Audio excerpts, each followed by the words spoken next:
And we're live. Hello, citizens, and welcome to the Comm Relay with our final podcast, or final stream before CitizenCon. And today we have some very important and very famous guests coming, so hopefully it's going to be a good one.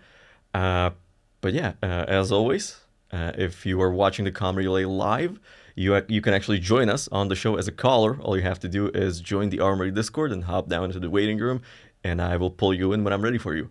And if you're not watching this live, or you're not going to see the whole episode live, it's going to come out on Spotify, on YouTube, and on Apple Podcasts, not music, as a podcast within 24 hours of the show airing. It kind of depends on when Twitch gives me the VOD, and then when Spotify processes the audio, and when it actually pushes it out to the other platforms. Okay, push to Spotify, and that pushes it through RSS everywhere else. But other than that, hello, citizens, and welcome back. And the Nova Forge, thank you for the follow. Appreciate it very much. And without further ado, I think I'm going to introduce the star of the night, because he has places to be. So everyone, please welcome SpaceTomato. And I'm going to drag him in. SpaceTomato, you are in and you're unmuted. Can we hear you? Hello. We can hear you. So awesome. Let me put your name up on the screen. Space. We go way back, the two of us. Yeah. About Space. damn time. You remember when we would be like doing events together and people would be like, "Hey, Space," and we would never know who people were talking to. We also had the third Space at the time. Who was that? There were three of us. I do not remember. It was you, and it was the third guy. And it was like someone would be like, "Hey, Space," and we were like, "What?" Like all three of us. It was great times back in the day. But yeah, we go way back. Except you became famous, and I made a tool. I mean, you're gonna go to CitizenCon and get that recognition. I know it. Hopefully, all I wish is that I figured out because the Holler app, the thing I told you about yesterday, I started doing that maybe like 2-3 weeks ago, but I wasn't sure I was gonna get it done before CitizenCon because it's like the technicality of it is very weird in some places. Like it's using some very weird math and probability on it, which it's not that weird if you're a mathematician or someone who does that, but for me it was very weird. So I wasn't sure if I knew I would get it done, I would have stickers for that as well. But well, I guess we only have the Armory, but that's fine. It's a great app and a good idea for one. The hauling is going to be such a man. I mean, this is just the beginning, right? It's going to get pretty complex. Well, I mean, they're going to add cargo types, like they said radioactive cargo, fragile cargo, that kind of stuff. Right. And is CIG going to support people making routes and stuff in the game? Probably not. At least not anytime soon. Yeah, I mean, like you said, wish CIG would put this stuff into the game, but that's kind of every single community-made app out there. You know, yep. I wish we had Urkel in game. I wish we had the Armory in game, but we don't. So we made them. Hey, you know, yeah. I'm just a developer who has way too much free time on his hands. So, this guy. Space, your expectations for CitizenCon. What are you excited about? What would you like to see, and what you wouldn't like to see? Go. I have said a lot about my expectations for CitizenCon at this point, and I'm going to go a little bit off into left field now with some things that I haven't actually talked about. There are a few things that have gotten the normal Star Citizen treatment, the CIG treatment, where they kind of get introduced and talked about a little bit. Yeah, and then they just sort of slip away. Investigation missions? Yeah. What happened to those? We did kind of get, like you can find a dead body at the distribution center. We've always been able to find dead bodies. Well, yes, but now you can find them in other locations. Yeah, but like they had, the ideas of an open-ended activity where you can go and find evidence to us. It was basically they were categorizing or making a template out of the old what was it, Covalix Gundo mission, the right? PI wanted. That's a great mission. I wish we had more of those. That's see one of my favorite missions in there. Like you got the voice lines. Yeah, it's fully voiced. And you actually have multiple outcomes on it.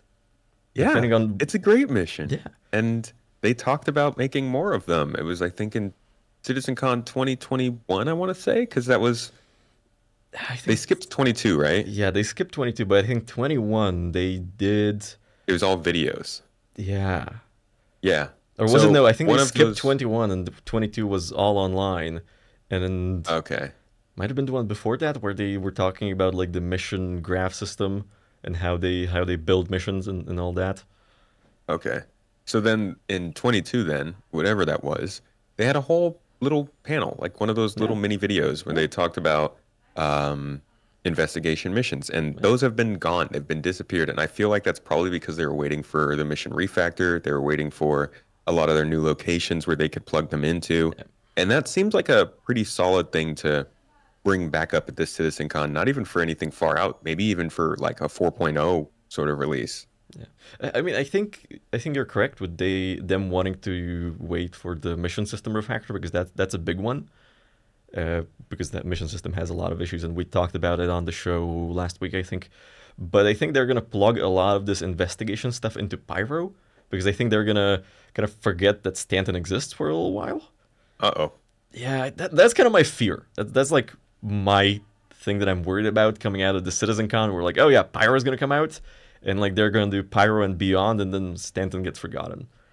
Well, there is, they're bringing the repair missions, repair and restore missions to Pyro, but you could bring that to Stanton, and nobody really talks about that. And that maybe they're gonna add them. They're just not talking about it, but who knows? It's not like they tell us everything.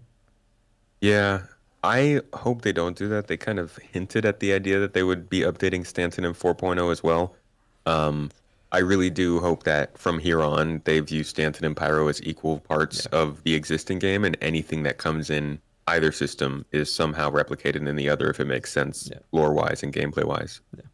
Well, if they stopped putting playtests at 3 in the morning, I would actually go and check.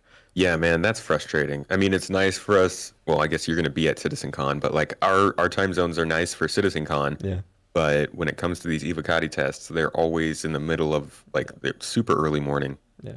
And I mean, I love the game. I love Star Citizen. Love being an Evocati, but I love sleep more. Like I'm old. I like to sleep now. It's Dude, sleep is a classic. Yeah. It just never gets old. Yeah, seriously. Yeah. Yeah. Like All right, so hacking. Also something that I'm thinking we'll see at CitizenCon because holy crap, how many times has that been teased over the years? And oh yeah, even last year they said it was going to be on the preview channel this year, and we haven't seen it yet. yeah. They kind of really swept that under the rug, I would say, because like they talked about it at CitizenCon. Then they had a whole ISC about it, where they showed nothing, and then then nothing happened.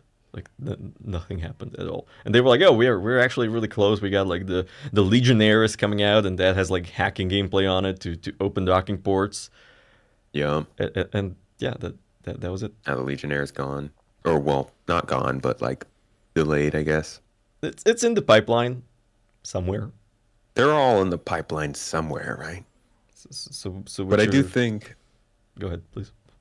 I do think that at the very, very least, we know for a fact hacking's got to be working in Squadron 42, right? So it's True. definitely going to show up in like a Squadron 42 demo or something because they want to try and show all the different Yeah. aspects of what you can do. At the But very I'm least. wondering if they'll try to show that in one of the panels for Star Citizen.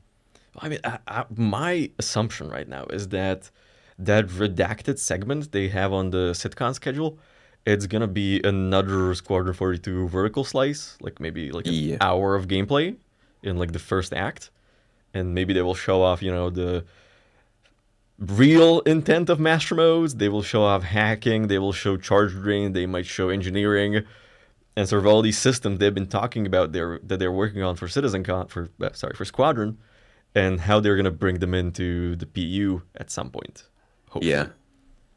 Agreed. But we will see. Absolutely agreed. We will see. I think And we're I gonna get a release date. Everybody thinks we're gonna get a release date. We will see. I don't I'm know. thinking, yeah, release window for Squadron maybe like summer to fall of next year maybe. Yeah, I've But heard like very varied guesses on when. I've heard people say January because of some internal stuff going on at CAG that I can't talk about. But apparently it might be sooner than we think. So I'm cautiously optimistic about it, but we will see. That's really it's like that's not enough time to market. Yeah, exactly. And they also have 4.0 kind of slotted for they say end of the year, but I say Q1 because we know how it goes. But then again, with the playtest last night, that really restored my confidence in yeah, they might actually be able to deliver it by the end of the year. But again, Yeah, we will see. You never know with this game. It just like comes out of nowhere yeah, all it the definitely time. does. And I know a lot of people are guessing maybe it's the IAE patch. I think that would be really risky for them to do 4.0 for IAE, but Yeah. um, it's it's looking like they might actually hit this year. Yeah, though I think for the IAE, I'm kind of thinking 324.2 is going to be the IAE patch. But it doesn't look like the IAE stuff is in the PTU. So maybe they Yeah, will I'm thinking do a point 0.3. maybe they will do like a mini point 0.3 patch just to put it in, which is fine, I think, which is okay because that would kind of allow them to get in some fixes for the Zeus and some fixes for other things that come out in point 0.2. We will see. We will see. But yeah, definitely pretty optimistic about 4.0 by the end of the year. Maybe early January if they sort of don't make that Christmas release window. And like, I want these guys to like have a vacation for Christmas, so I don't want them to Yeah. like push through the holiday because I hate that at my job. So like, get some downtime, guys. Come in with fresh brains, get it Yeah, but fixed. if you were working on Star Citizen, would you want to work over the holiday? Apparently, CAG doesn't pay overtime, so I'm gonna say no. They pay you in chips. So from what I've heard, and this is unconfirmed information, they don't pay overtime, at least in the UK, but they give you time and a half off in lieu of your overtime or working weekends or whatever, which is okay. But and we're kind of getting into like real life things with this. I have seen this at my previous job, and yes, you usually got the time off replacement, but you never actually got to take it because you still had to like get an approval to take time off, and they were like, oh, but we got a release coming up and we can't really let you go for 2 weeks, so like would you be And then able the to. game's released, and they're like, "Okay, you're done here." Yeah, so it's like I see why Sage are doing it. It's kind of an industry standard in software development. I would rather they pay overtime. They got plenty of money from backers, so and I think that's a better motivator at least for me. It might be different for someone else, but I like my overtime payments. I'm a simple man. I It's like to fair. get overtime. It's fair. It's nice to be paid for your work. Yeah. Yeah, no. Then my current job they do very sweet overtime benefits. So if I do it, which is very rare, fortunately, it's usually pretty well compensated to where I'm like, you know what? I'm not even mad. Like when that paycheck hits, it's like, you know what? Okay. Like, Well, yeah, because it's in the past. yeah. So, but when I have to do it, I'm very cranky when I have to do it. Right. Right. Yeah. Um, Something else I think one of my hot takes for Hmm? CitizenCon is the dress to Oh yeah. kill panel. Yep. Yep. Um, I'm thinking that they're going to finally bring up the player skill system they've kind of been hinting at over the last couple of years. True. I'm kind of I was also looking at that one where I was like the panel name and panel description doesn't tell you much. But I'm thinking they will either do, like you said, the skill system, or they will do kind of that character development path, or they will just redo the outlaw faction armor segment from last year or the year before that, and they will just like talk about legendary and epic loot, which would really piss me off because I hate that naming. But we'll see. I think the skill system might be making an entry here. I they got a lot of flack for that, if I recall correctly, when they Yeah, it's a first hinted. divisive Yeah. feature for sure. Well, when you think about it, which major feature in Star Citizen is not divisive? Just look at master modes. We've I was been. gonna say cows, but then I remembered like people were actually not happy that they Yeah. were seeing fauna. So Yeah. No, it's I think pretty much the only major change over the last year that went over without people losing their shit was EVA 2.0. Yeah, EVA. It was so good, nobody said anything. Like Right. that was a great success in my mind for CIG. Like, no one said anything. No one said It anything. was a good implementation, and Yeah, it was it a was good. just a objective improvement over what we had Yeah, before. and I think that's what they. I think that's how they should be making features, in my opinion, because they delivered a complete feature that was relatively bug free on release, and it still works, and it's a significant improvement over the previous system. And I think they have not been doing that over the last 2 years because we had a not so great flight model, but then we brought in master modes and kind of the ship rebalancing, which just meant we reset all the ships to the same values and nothing mattered anymore. And now they're kind of like piecemeal changing the balance, but they're not really getting any results on it.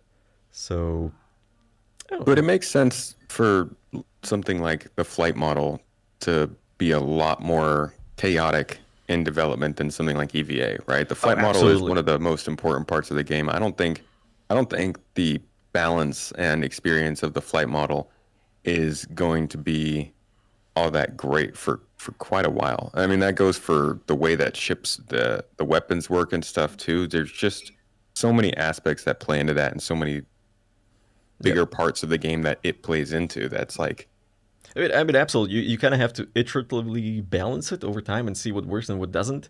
But they kind of did like, okay, we set all components to the same values. We set all the weapons to the same values. Then they were like, okay, we're bringing in master modes, but we never really tested master modes on anything that's not a Gladius, which I think is the main thing people are mad about master modes. yeah, Otherwise, it's not a bad system when you think about it.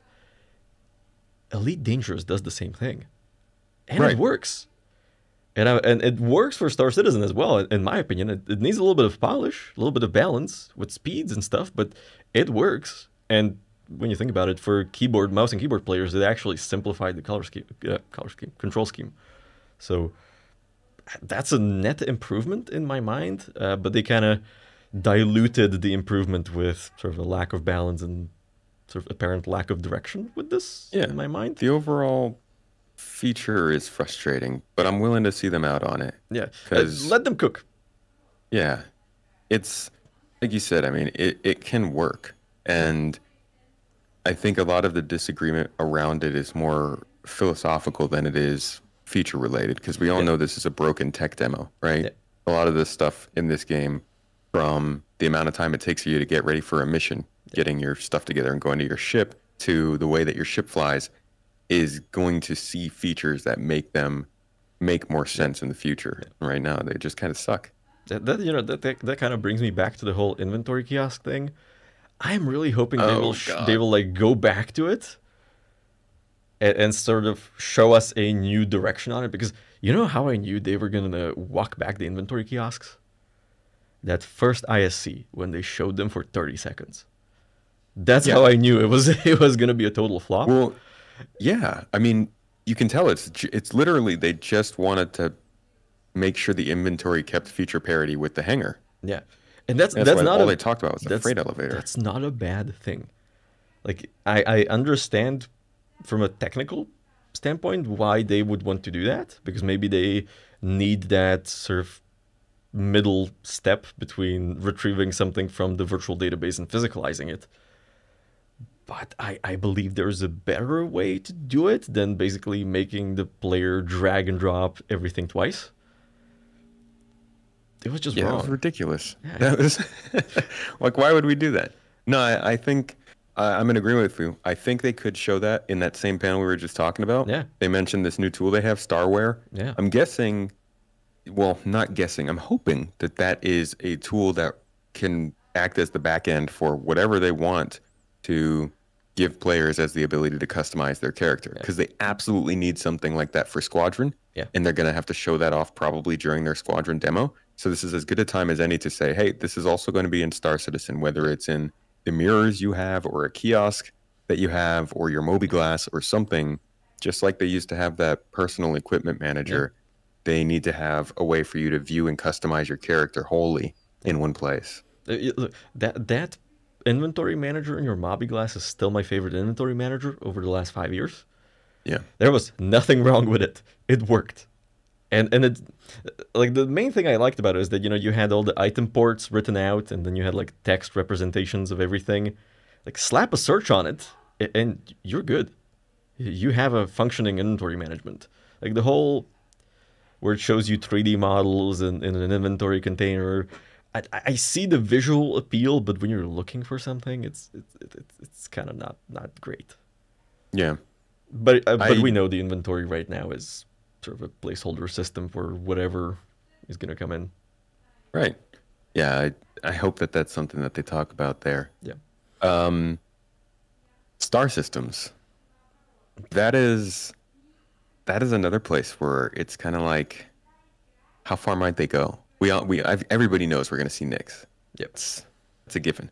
But what do we see besides that? And at what stage do we see them? I'm thinking we see concept work for Terra, at least. I agree. Kind of like what we saw for Pyro 2 years ago. I definitely think Nyx. I think they might show off Terra. I'm hoping they will do more than concept. Maybe do like a little demo. But if they show concept, I'll be fine with that, because there's a lot of work to be done on Terra. Maybe do like Magnus, or one of the systems from Squadron. Yeah. There's a lot of places they could go with this. But for me personally, I think it would make the most sense to go sort of focus more development on Terra right now, because there's going to be a lot of new assets in there, and then you're kind of going to have basically Pyro as kind of the lawless, sort of faction-ruled area. You're going to have Stanton, where it's lawful, but still faction-controlled by the corporations. And then you're going to have Terra, which is lawful and UE control and sort of only minor faction playing type situation. And that way players can really choose where they want to be, where they kind of want to travel through. But we will see. I would definitely like to see maybe some more alien places. Because when you think about it, we got Stanton, we have jump point to Pyro, we have jump point to Terra, and we have jump point to Magnus. So for me, it makes sense to develop, those three systems around Stanton and then take it from there. Whether CIG sees it that way, that's another question. Yeah, I'm hoping that Terra is the system they settle on for the starting location for the whole game. Yeah. But I could see them remaining at Stanton for that. Yeah, I mean, when you think about it, Stanton really, if they expanded sort of the locations and mission selection a little bit with the new missions that they're introducing with 4.0, it really kind of has a little bit of everything for everyone, where because you can do, your introductory lawful gameplay, introductory lawless gameplay, because you got Grim Hacks. So really good starting point, in my opinion, and then you can just grow from there, whichever direction you want. Maybe they will want to go, and that's sort of another thing that could happen if they want to, expand their sort of planet generation assets. They could just go beyond Pyro to places that are completely unsettled, and just have kind of that final frontier essentially, and try to run exploration gameplay through that. Many options there. Yeah, there are, and I think that they will have at least one pretty major reveal during that first panel when they're talking about their planet tech generation stuff, the Genesis, and it seems like that's going to be their panel where they're like, okay, so this is how we're going to make all of the star systems we said we were going to have. Yeah. We haven't really proven that we could do that yet, and they probably want to build people's confidence now that Pyro has taken so long after Stanton, and be like, it's not going to take this long all the time. But when you think about it, it's not Pyro taking all that time, because we had Pyro last year and it was playable. True. It was server meshing that's taking all the time. So I think they need to demonstrate that server meshing works, which they have on numerous occasions now. But I think they might want to do sort of a larger demo, maybe 3-star systems, 4, even if they're just placeholders, which would be very interesting, very cool. And I think it would restore a lot of people's confidence. But, you and I, we both kind of observe the community in Star Citizen these days. And, over this year, I think we can say that the general morale and the confidence in the project has plummeted pretty significantly. partially due to server meshing taking as long as it has? What do you think about that? I mean, it's been 8 years, right?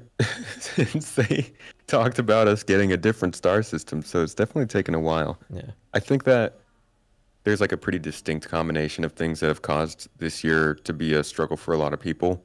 yeah, One of them obviously being the just overall fatigue of waiting for 4.0, but also the way that this year was um, sort of messaged about and hyped up at the end of last year, even after CitizenCon, yeah, really set expectations for a big year, which for a lot of the year was just sort of up in the air in terms of question. Like yeah, the 323, specifically the 4.0 features, the cargo stuff being delayed from 323 was rough. And then the fact yeah, that it took 2 to 3 months for that to make it to the yeah, game was even harder. And yeah, during those 2 to 3 months, we also did not know what was going on with server meshing or Evocati or 4.0.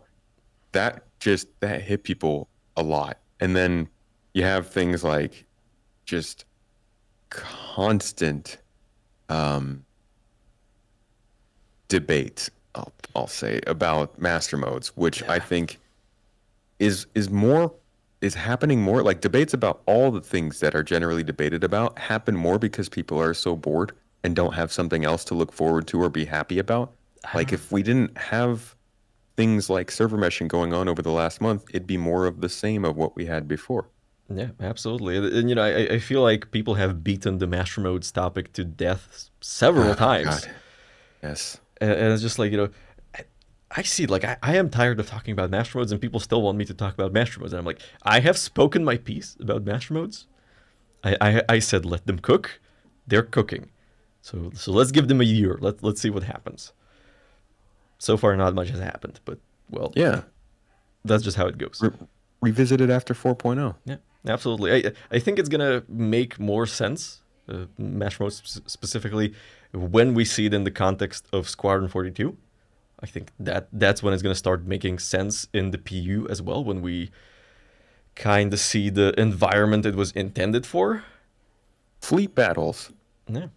So Like everything we do right now is just dogfighting. yeah, There's the occasional fleet battle with a fairly large ship, but how many large combat focused ships do we have in the game that can act as a flagship that people need to fly around and target the turrets and components of? It feels like just like a lot of Star Citizen, yeah. the features that they're introducing just haven't they're not backed up by the game's design that they have in mind because that design doesn't exist in the game yet. And I mean, when you think about it, that's a problem of a product that's being sort of developed. You know, all the features are developed mostly independently by different teams, and then you know there is some direction on what order and at what time things are gonna come in, but it's you know it's not like a firm structure where yep this is gonna go in Q3, but you know some things come in, some things don't, and then you have these like gaps in functionality and gaps in content, which resolve themselves over time when you think about it. It's And you have a question in chaotic the game chat. development. SpaceTomato, did you look back at the previous Citizen Cons? Who do you think the return of a legendary friend from Citizen Con's past is?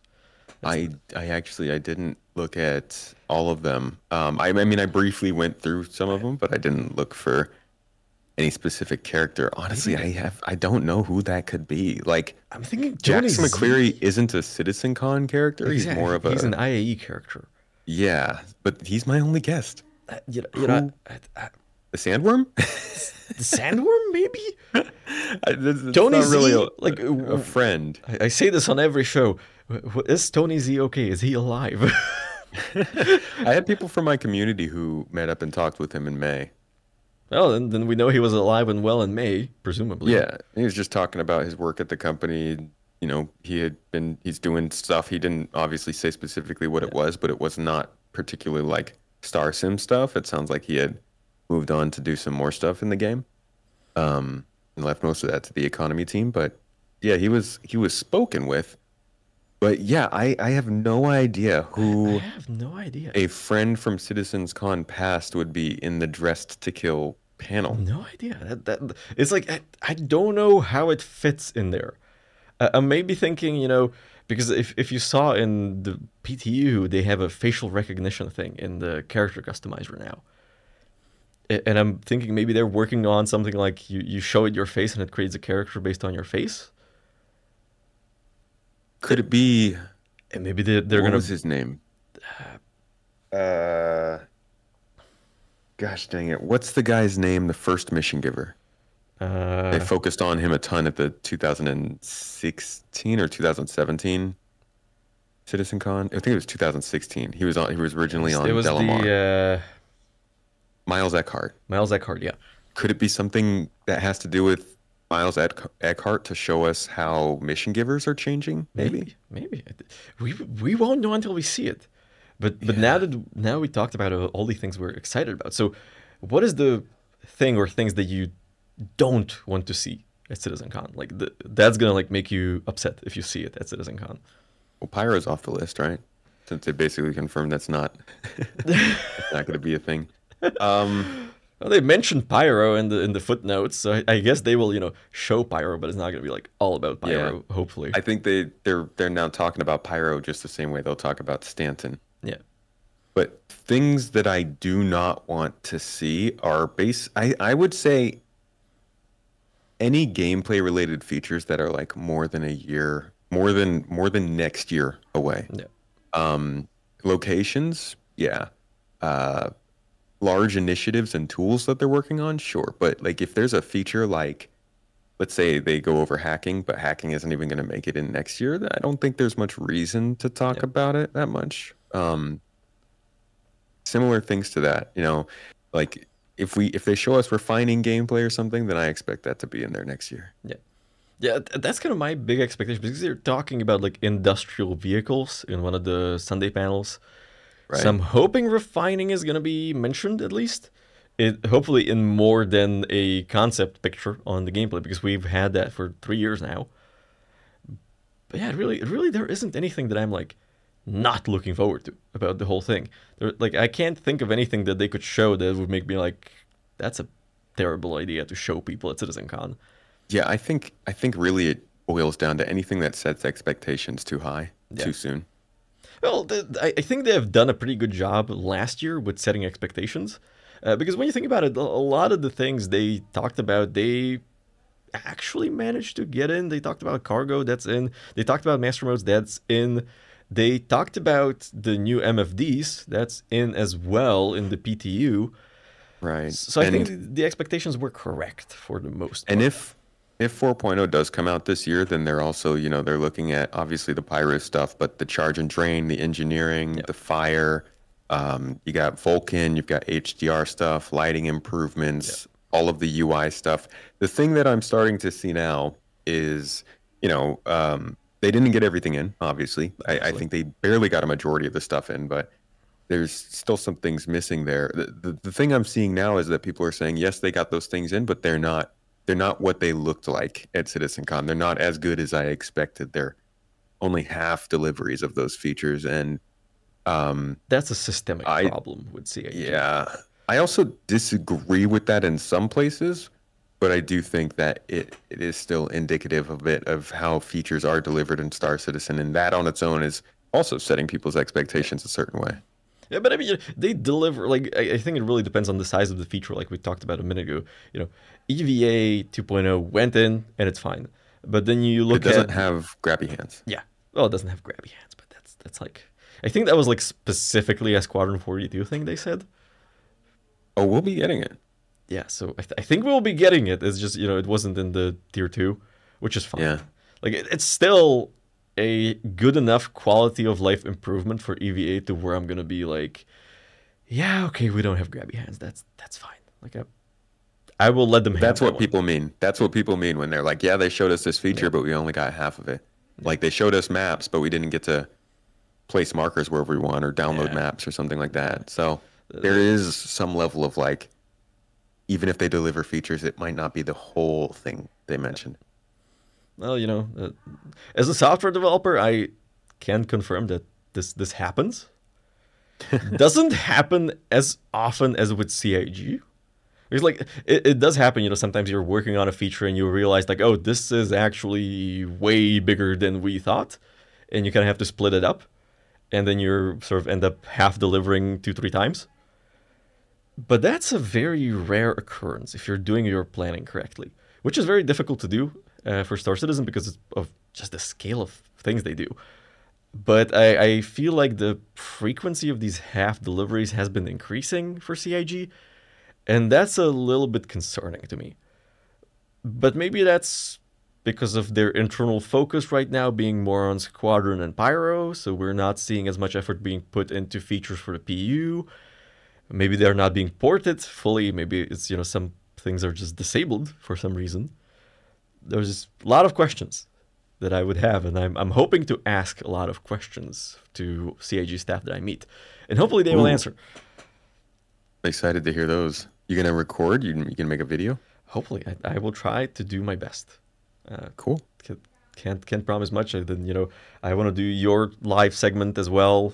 So that's on Saturday, if I recall correctly. So I will try to do that as well. Well, I am gonna do that. I just have to find a spot, see if we can do it with the camera, without the camera, and everything.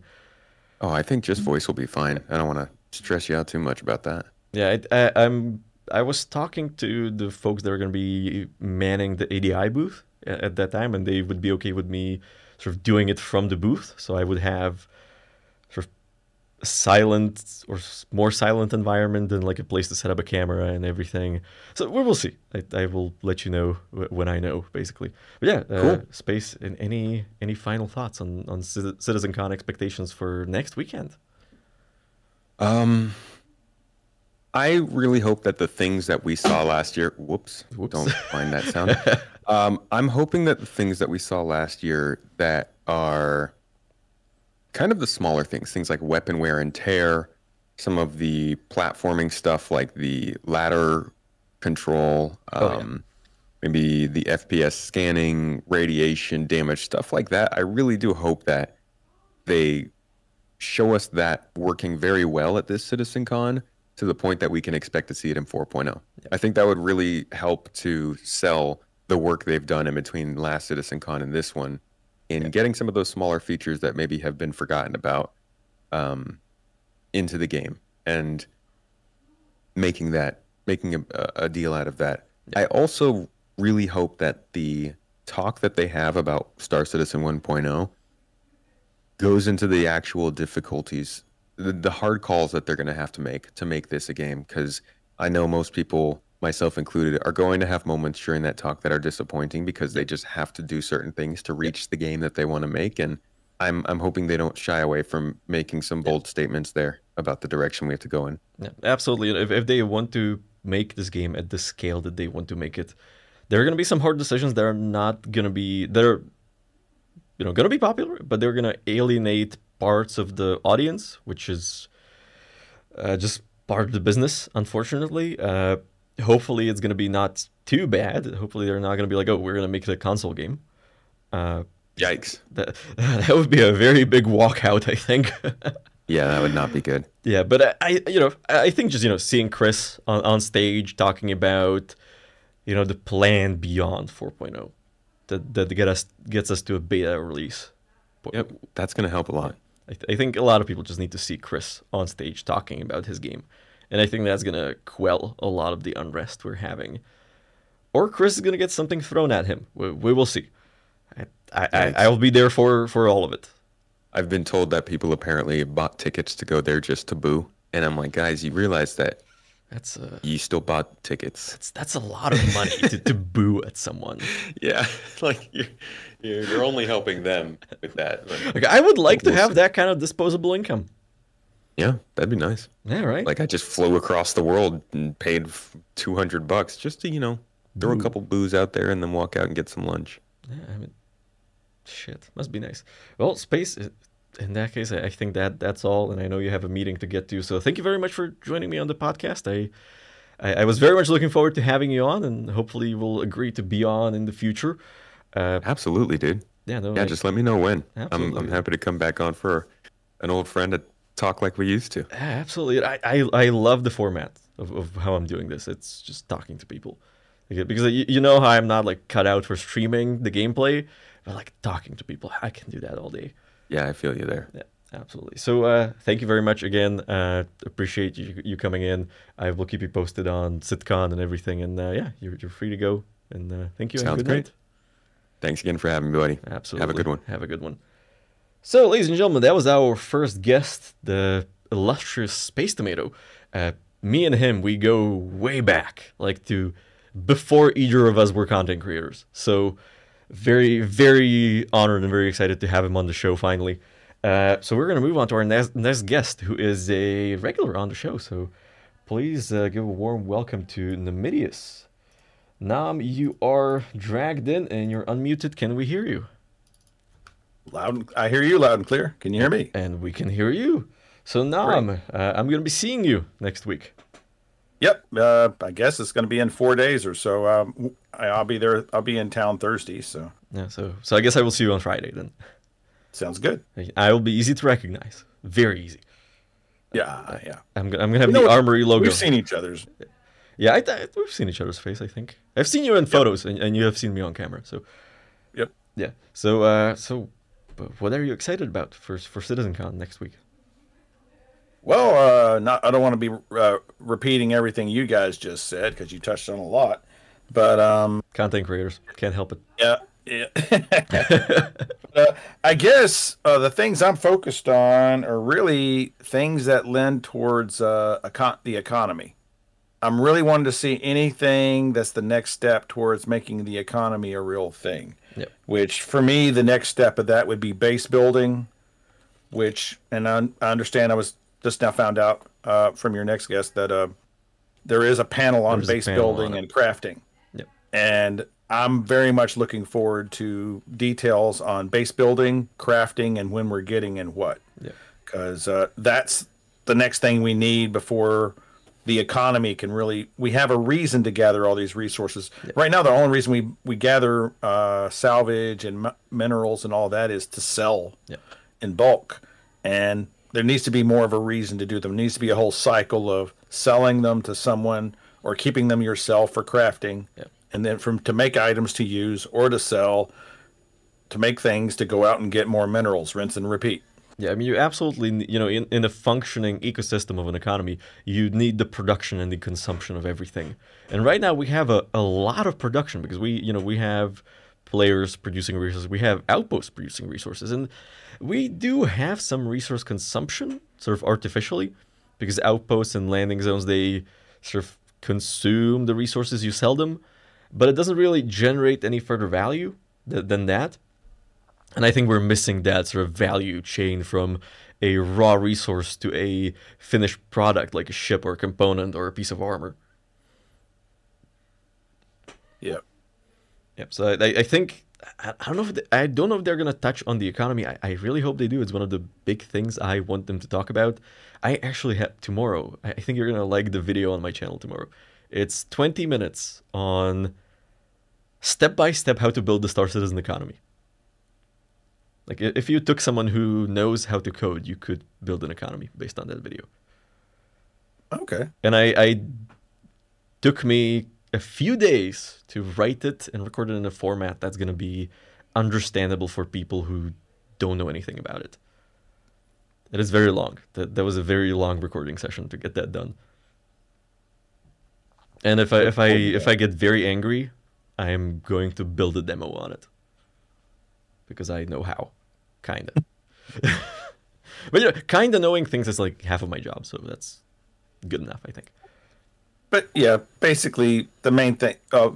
I'm excited about all the things, but that we're hopefully getting, be it a Squadron 42 date, if they give a more definitive idea of when they think 4.0 is going to be going to live, whether that'll be end of year or not, all that stuff. But I think it for this thing to go to the next step, aside from expanding to 4.0 and multi-system and all that, we really need a true economy for it all to have a purpose to exist. Absolutely.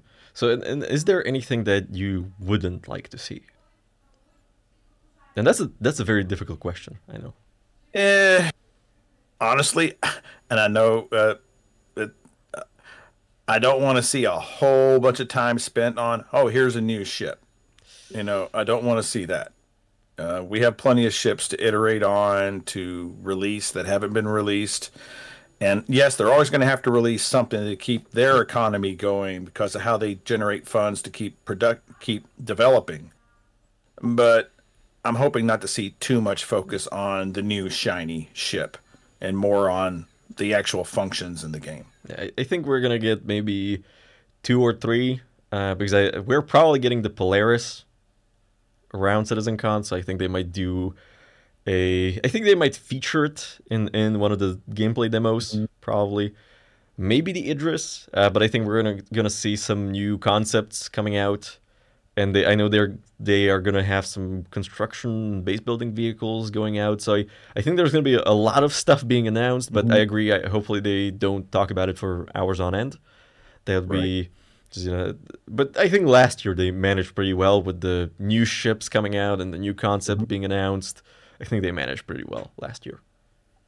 I think, this is me being, huffing the hopium a little bit, but maybe we'll get lucky and they'll release, maybe we'll get a reveal of the building vehicle, like you say. It's like, the actual, that little hand pushed cart that we're supposed to be able to use to build a base with. That'd be a good way to introduce that mechanic. I agree. I think that's the way they will do it. Maybe they will also do the bigger one on the Atlas chassis, because that's you kind of only have to do the back half of it. And they said, towed trailers and that kind of stuff. So we'll see what they come up with. I think it's going to be a very exciting panel overall. But I agree. Don't spend too much time on it. There's going to be plenty of time to be promoting and advertising ships, 2 weeks after that at the IAE. And banging the war drum for the war chest. So we will see. Yep. So any final thoughts on CitizenCon and what's going to be going on next week? Just all the.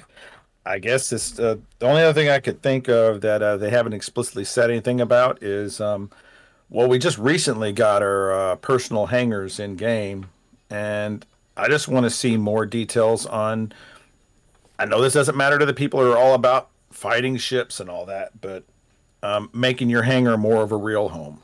They've promised a lot of things there as far as being able to personalize your personal hangar, so you'd have a reason to actually go there. Because one of the big challenges they've always had is giving us a reason to stay in our home cities.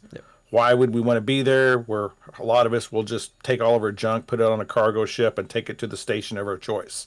Because we don't want to have to be spawning down the planet or whatever. Absolutely. We have to have a reason to be there. If they allow us to build like a little hab type area, a little office area off in a little space like in the old hangar module where you had the little separate office area overlooking the hangar. If we had spaces like that, we could truly make our own and feel a feeling of ownership. People would go there more and they'd be attached to it. Yeah, absolutely. I miss the old hangar module. I hope because it was very simple when you think about it. They only had 4 or 5 hangar types going, but the variety that they had going in there with the style and the sizes, it really brought something for everyone. And I think a lot of people would enjoy if not sort of those hangar modules that you bought with your pledge, because it's a part of your pledge, if some form of that made it back to the existing persistent hangars. Maybe that's the way they could do construction, initially, where you can construct modules into your hangar. So you want to have 2 elevators in there, sure, bring back a bunch of resources, you're gonna have 2 elevators in your hangar. Would you like to have an office area or a bunk room, bring back a bunch of resources. I'm skeptical that'll be the first thing we'll see in the way of base building, simply because of everything they showed last year. Was very pre-made modules that you place down whole. Absolutely. And not piecemealed together like some other games where it's you got a corridor section, you got a elevator section. Yeah, we're gonna have the whole pre-made modules first in my view. And we'll be building those out somewhere. And in true CIG fashion, I could see the first places we're allowed to base build. Oh, you can base build, but it's only out in the wild in Pyro with no protection. Have fun. Probably. So, Yeah, but and they just see what breaks when they do that. Yeah. Well, that's the CAG way of implementing features. There is nothing wrong with it. Personally, I do it also with the Armory. I just put something in, see. Like, my release process is like, okay, I made a feature. I'm going to put it up. I wait 2 days, see what breaks, and then I announce it. So everything that you see me announce on Discord has been out for 2-3 days already. I have just kind of been sitting on it and looking at the logs and seeing what's breaking. Because I test pretty thoroughly, but you never know. Because users are the best testers because they use everything wrong. And that's how you figure out if your software is idiot-proof, and I love it. Yeah, it works. If it works, it works. If it works, it works. Then again, I had to idiot-proof the hauling optimizer against myself. Because I broke that just while building it so many times. So yeah, that was a fun project. Hoping to get a lot more work done on it in the coming months.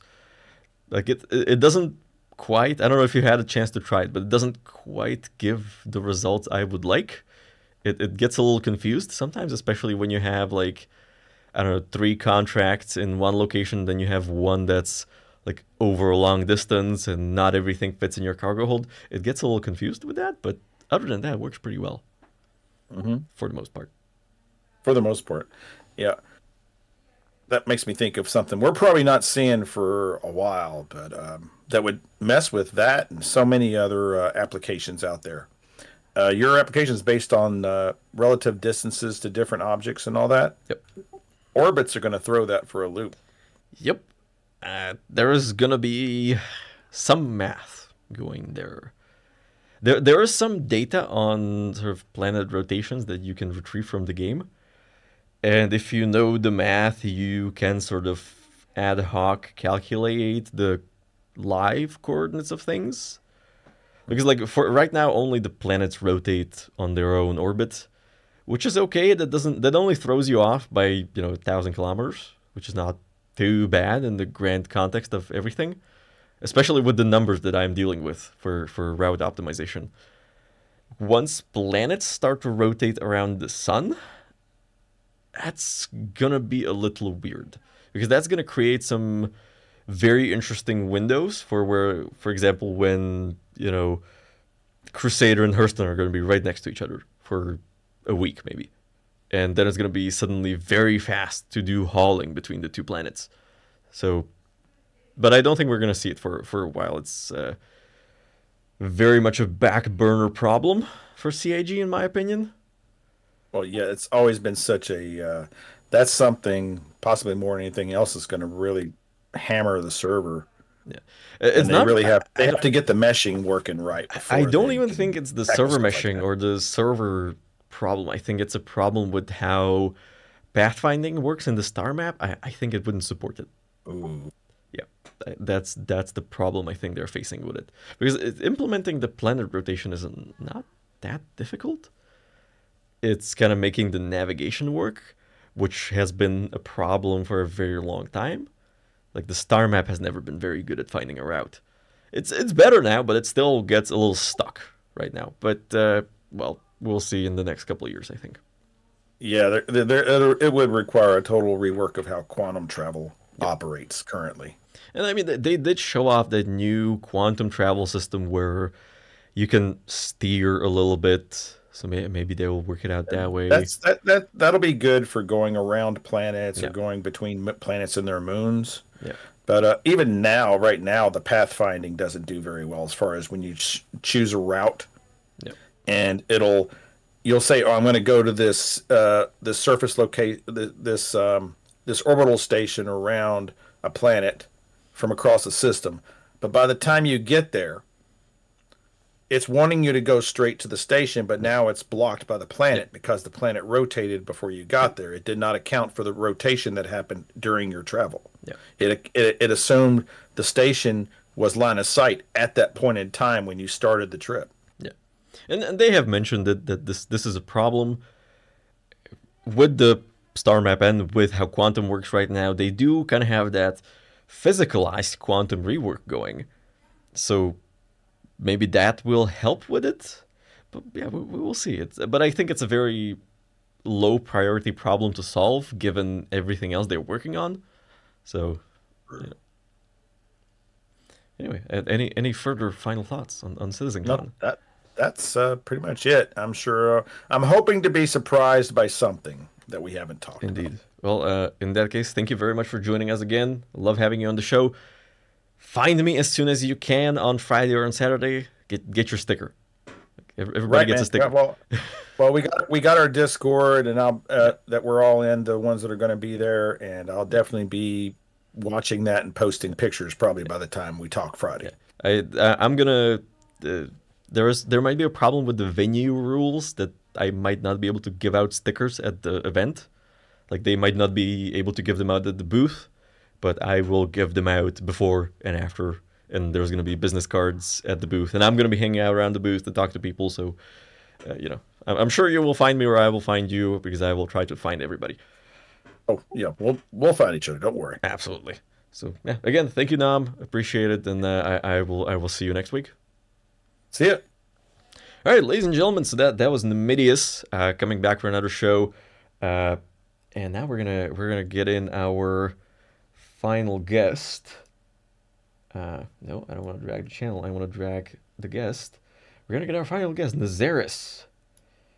Naz, you are dragged in and you're unmuted. Can we hear you? Woot. We can hear you. Hey. Naz, welcome to the show. Sorry for the long wait. I thought Space and I were gonna be quick, but that's experience has determined that to be a lie. Well, It's been good though. It was a good discussion. It's a good discussion. It's always when the two of us sit down. It's always a good talk, but it always takes so long, and I get carried away and don't watch the time. But yeah, thank you for agreeing to be on the show.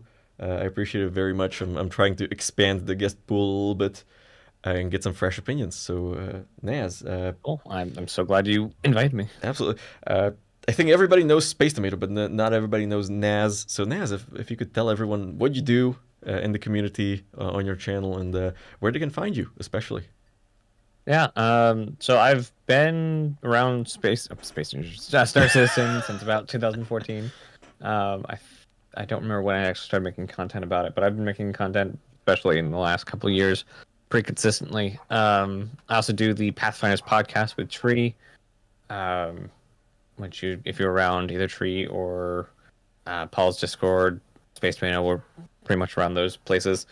I also do gameplay and info streams myself, and I also am somewhere in the middle of trying to design a Argo bulk freighter called the Bulk. So something like Argo style to compete with like the whole E-size stuff. Wouldn't that be just like a fatter raft? Yes, I actually came up with a multi-elevator system where there are multiple elevators, like kind of the raft has each individual claw. Yeah. And there's like 600 cargo per elevator. And so it's interesting how I have it out there. Now I just have to like nail down the exterior kind of shape and see how that's Argo at like a half-kilometer scale. Yeah. So that'll be interesting. Yeah, Argo is great. I love the Argo design. Yeah, it's one of the best, and like there's so few ships. True. So few ships.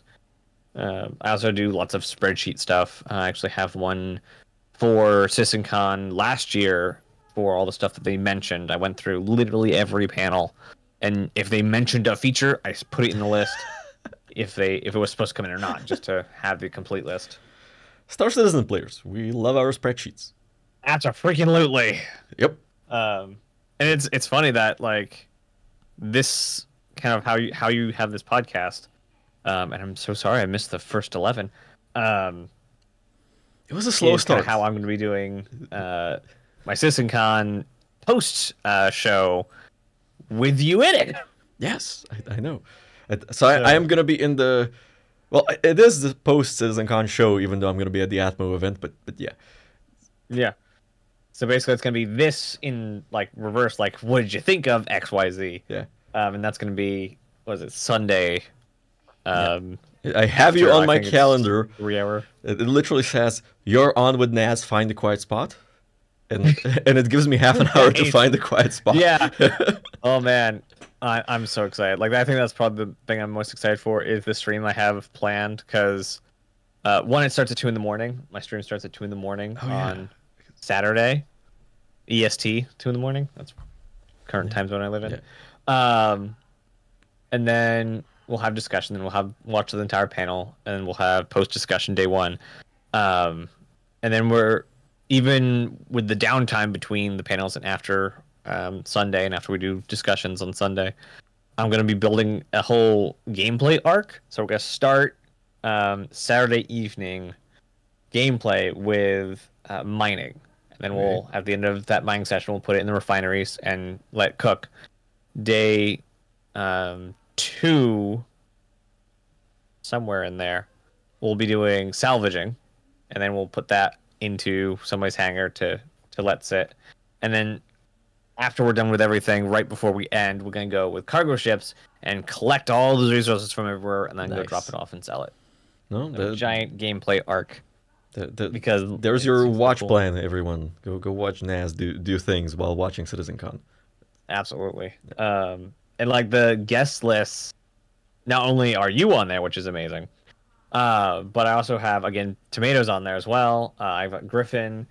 I might have Paul, but he hasn't confirmed yet. He had to go check something. Yeah. And then I also have Smithy Joe Bob, who does racing. Yeah. No, I would love to be on more of your stuff, except it's at 3 in the morning. That's my problem.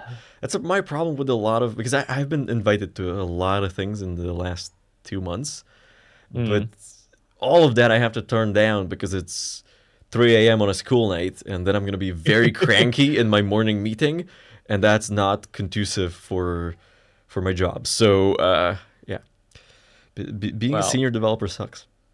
What's more important, or what's more fun? Being at some 3 a.m. or some early morning meeting at work, or hanging with friends? You just got to decide the more important. There's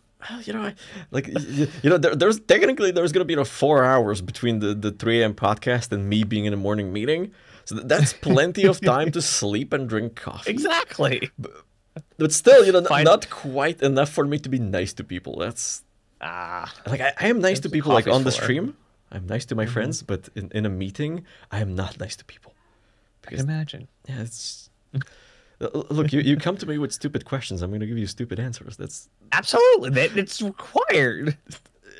Like I'm not doing it because I'm trying to be mean. It's just it's the. Hey, is my Gmail connected to the internet? Yeah, that's. Yeah, that's. No, it's every time I see a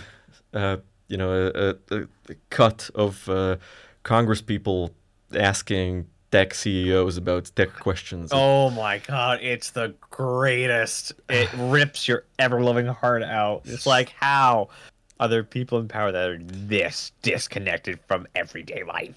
Look, it's not much better around here, but at least I'm like, at least I don't live in the U.S. But then I feel like it's not better here, and I'm like, well, you know what? Maybe there is one that lives in my brain absolutely rent-free is when they were doing the TikTok thing. Oh yes. And like, does it know my Wi-Fi name? Sir, I'm Singaporean. Great. Do you do business with the Chinese government? I'm Singaporean. That's great. On one hand, it's nice that they are asking these questions for other security reasons, but the guy said he's Singaporean. It's just drop it, It's yeah. Anyway, like, we got totally sidetracked. On a ghost hunt. Oh, very much sidetracked. We're very sorry, guys. It's just gotta whinge a little bit. But CitizenCon, I came way over prepared. Not only is my studio set up, and I've got notes and I've got references. That's good. I love a well-prepared guest. So please take it away. All right. So expectations. I expect it to be not the same. Definitely not the same energy as last year. I think the energy last year was a very specific arriving at the location of this. Most stuff's getting done. Server meshing is being ready to be implemented. and Squadron 42 is now in polish. I think this year is going to be much more of a stopgap between we've arrived at the end and the end. Yep. Because server meshing's not out, or 4.0's not out, and we're still waiting on Squadron 42's release date. Yep. Makes sense. So I'm just gonna, assuming we have time, gonna run through each of the panels. Go ahead. I agree. I think definitely we're gonna have a event where it's gonna be the final breath before we plunge in, and that would be very interesting. I think that's actually an apt description. I'm probably gonna use that. The last kind of I had another word, but yeah, this last like inhale before Star Citizen. Yeah, because like a lot of people, and I guess a lot of people disagree on the date, but a lot of people, the majority of people, expect a Squadron release date. Yeah, they really kind of push the tease in with that redacted segment. They do this every year, like literally every year. Like, why not just call it the Squadron 42 panel and then redact the name? Like, why just chunk this? Like, nobody's like questioning what that panel is. Yeah. It's the Squadron panel. Everyone knows it's the Squadron panel. But I think CIG liked the hype where, like, everybody knows what it is, but nobody knows what it's gonna be about. And everybody's like out there asking questions, and everybody's excited. I am excited for it, even though I don't know. Yeah. But I did like the thought. I forget if it was you or Tomato that said vertical slice. That makes sense to me. Yeah, but a lot. I think they would talk about that. Yeah, like 2 years ago that they were working on a new gold standard vertical slice thing, and with all the improvements, ooh, that's gonna hit. Yep. That's gonna hit so hard. And even the first one was very good. Mm-hmm. And just like if you go back and watch the cut between old and new graphics that they showed last year of Squadron, it's gonna be so good. I cannot wait to play it. I've been dying for a nice sci-fi story, and there's like not a bunch out there. Like, and by sci-fi story, like sci-fi space opera story. Like there's lots of like strange outer worlds and whatnot. And those are technically sci-fi, technically space, technically stories, but not this like very personal and galaxy prodding story. I think I think Squadron's gonna be a very curated cinematic experience, to where it's gonna be more like being in a movie than playing a game. And yeah, how close to Kojima are we talking? You'll see. That's the thing. I think that's what they're aiming for. But like, is it gonna be Death Stranding, or is it gonna be something more action packed? Is it gonna? We don't know, and it's killing me. I think it's gonna be much less Kojima, because Kojima really likes A/B 3-hour cutscene.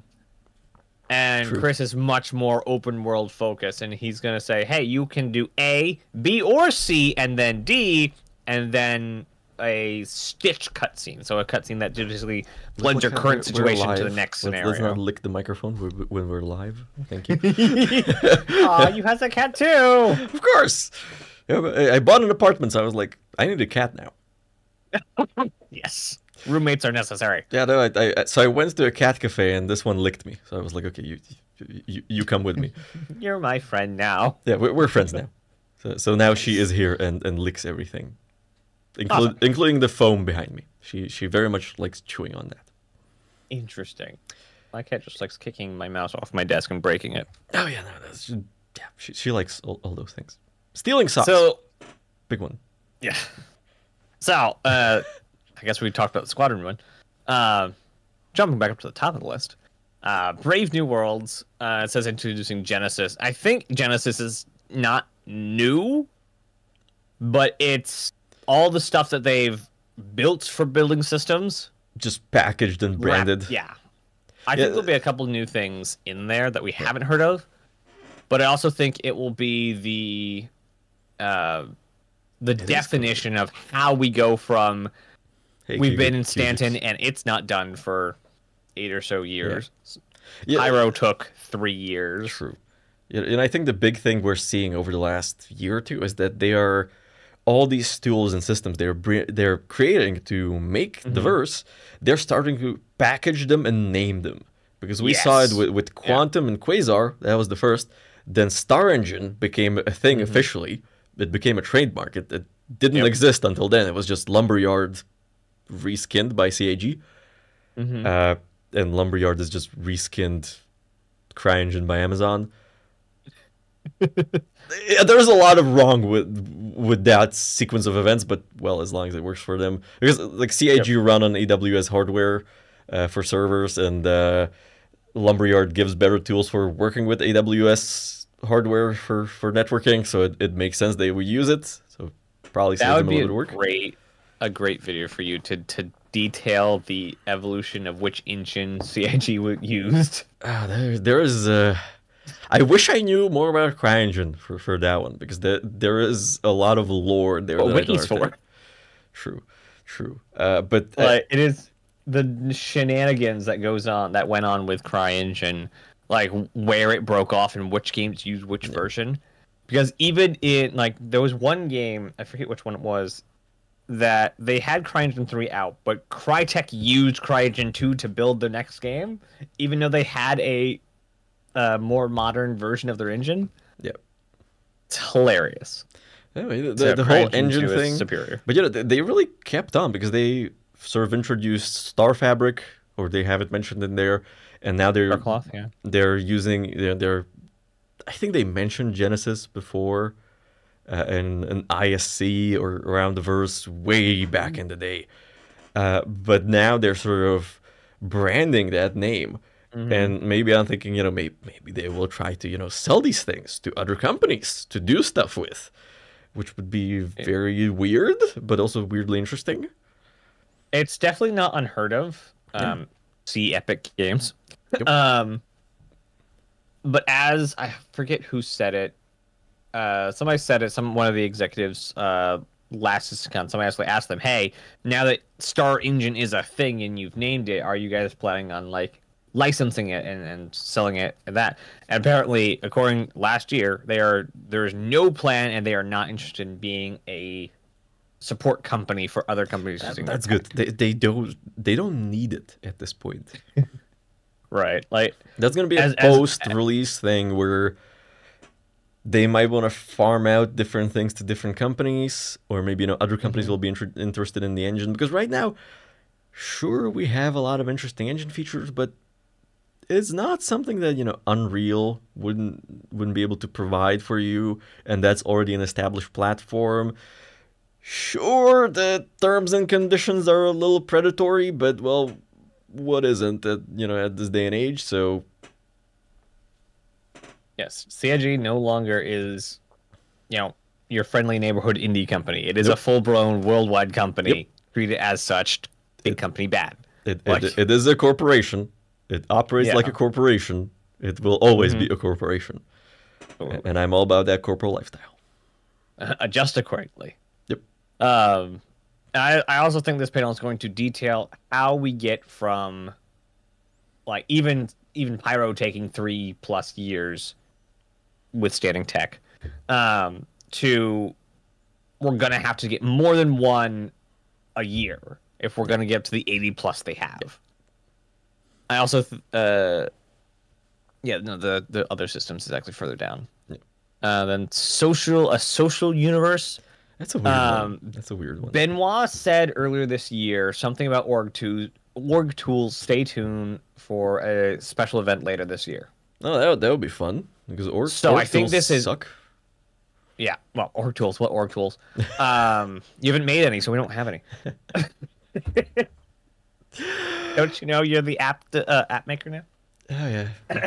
oh, they just need to hand out the API for stupid movie glass. So I think this is going to be org tools and more about actual reputation in the game. Yep. Because it does say maximizing your venture from one-on-one personal interactions to massive gatherings. And they talked about player-to-player rep way back before there was a persistent universe. Yep. So better reputation and org, I think, is what a social universe is, but specifically focused on players, not players in the game. Right. Like, Yeah, it's makes sense. Yeah. all player thing. Yeah, I mean that's a thing Drastic. that we haven't, heard much about in the last couple of years. So definitely something they should mention, even if they don't bring in something that's going to be, soon, but something that's going to be, in the next year or two. I think that's still going to be a valid panel content, in my opinion.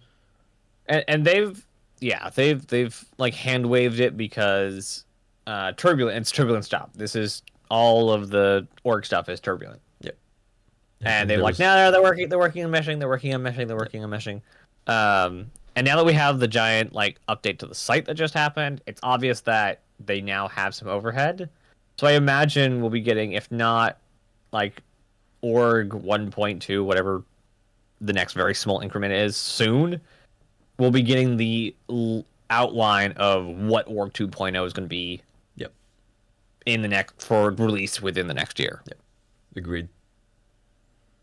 Then we got Dress to Kill. Starware. I bet Starware is Genesis, just for clothes. I bet it is a unification of the armor clothing system. Yep. And this is how they're like, we're going to be able to use Mitch mentioned clothes and armor and weapons with weapons with clothes and pockets that go on to clothes, like we saw in the Pyro demo a while ago. That was a big one. True. I would like to So- see sort of the future of the inventory, especially after the whole inventory kiosk scrapping. But seeing as I think in the latest ISC where they showed Pyro, they still had inventory kiosks. I don't think they made much progress because it seems to me that they went all the way back to the drawing board on that one, which is a good thing, but that probably set them back on some things they wanted to show. The only thing that they need to do is they needed to have your character, the inventory screen that you have currently, on the screen. Yeah. And it would have worked. Yeah. Like if it wasn't But have you known CAG to do the simple way, Has that ever happened? it's not even the simple because they have to like rejigger a lot of how like items spawn. They have to like make pointers and stuff. But like It makes sense. I don't like the third person camera and I don't like the floating windows.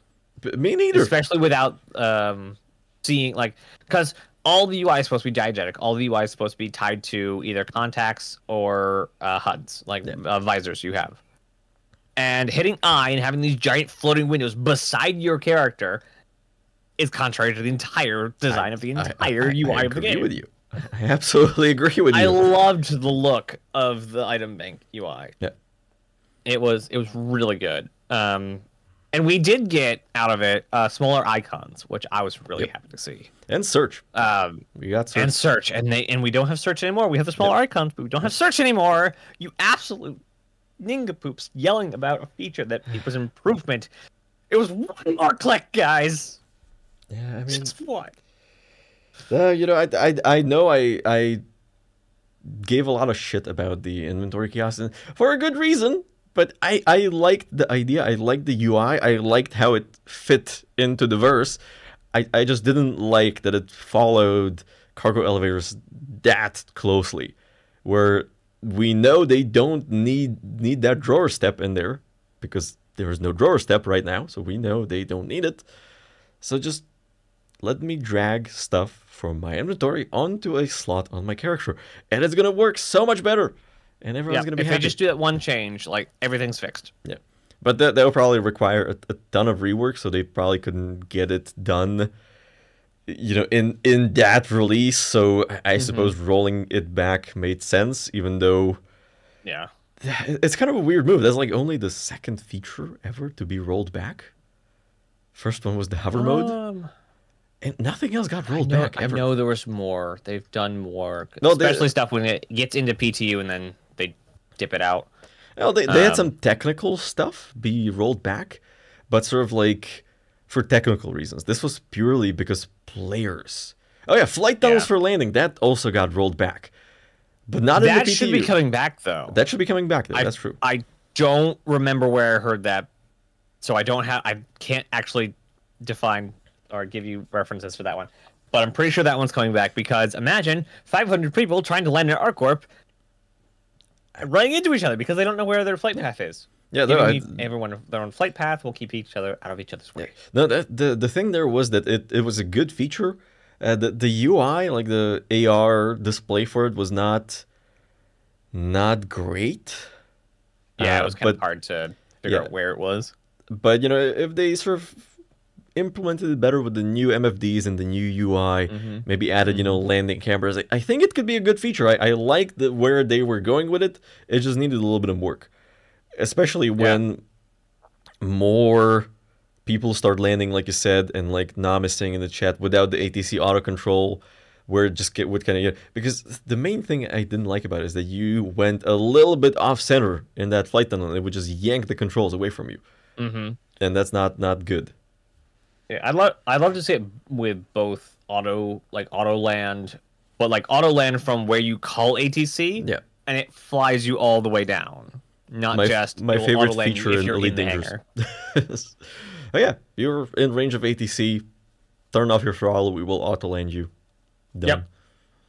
And I think that is by far the most annoying part when cargo hauling is landing the ship, especially like trying to land at almost anywhere with a C2. Yep. And your wings are just so close to the edge. Yeah, not good for people like me who have anxiety. It's just too stressful. Yeah, it makes everything else so much better because getting through the door is so bad. And I'm very happy that they increased the hangar size for C1. I could not fly it. It was just like I know it fits, but it like barely fits, and that made me nervous. I hope ATC, their rework of ATC, will eventually include can I pick my hangar? That would be nice also. Like, I would love to say, just give me a bigger hangar. I'll pay the extra fine for like misuse of resources or whatever. Fine, I don't care. Yep. Give. Exactly. But I don't want, like, a lot of people might think like, hey, I'll just get the XL hangar for my Aurora. Like, you're not gonna want to. Yeah, if it would let you, upsize your hangar, especially if you're landing a C2 and you maybe you have a C2 full of vehicles and you want that extra space to drive those vehicles off the ship, because when you're in the C2 hangar, you might not be able to land in a way where you're going to be able to make a U-turn with a ballista or something. So there are reasons why you would want to upsize your hangar. So that's actually a pretty valid thing. I'm not sure how well it fits into the current ATC calling mechanics that we have. Currently, it's borked. Nothing is current with ATC. It's bad. But the rework. The rework that has been being reworked for like 4 years now. I thought they like only recently started the ATC rework. They did one couple of years back to prepare ATC for being server meshing. Then they had to do a second one to introduce more hangars and more hangar sizes. And then they had to do another one to make it compatible with persistent hangars. And I'm assuming there's going to be another one to sort of bring it up to sort of the new flight and new MFD standard. The way Chad McCain was talking on the last ISC he did, or SCL that he did, was basically they updated, they shoehorned in the stuff they needed, and it was a terrible experience for the stuff they need for 324. And when they started that process, there was an actual meeting about do we update ATC or do we go build the next version? Yeah. And update one out, but that was the last one. They're now going to fully rework ATC into a new feature and the entire ATC service feature.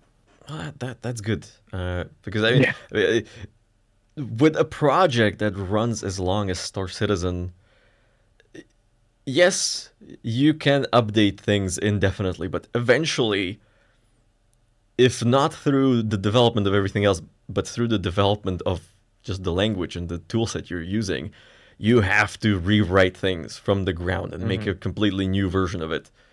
I would know. I have done this a lot of times. It's like, this file of code has not been touched for almost as long as I've been alive. And it is 30,000 lines of Visual Basic, and there are no comments. and there's no structure, and none of this what's in here is related. Also, it's called World Domination 03 for some reason. That's an actual conversation I had at work, by the way. Wow. Yep. And they were just like, oh yeah, it's fine. Now go find the other 2 world domination files. I'm like, what? That's funny.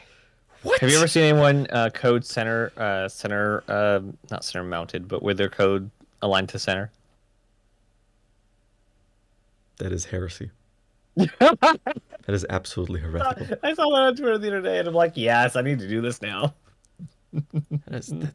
I need the address of this person. I just want to talk. I just want to talk to them. What's that?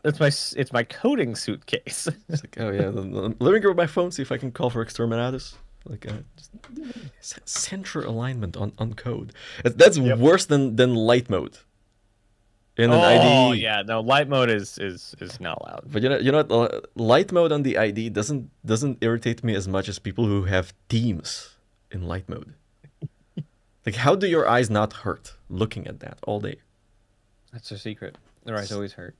Ah, yes. They just live in a constant state of agony, so they can't really tell. Well, that explains a lot about people I work with. So, we're learning things today. Yay! Yay! Let's see. Yeah, we're in Dress to Kill. So yeah, I think Star Wars is just unification. Like I prompted you guys earlier with Tomato.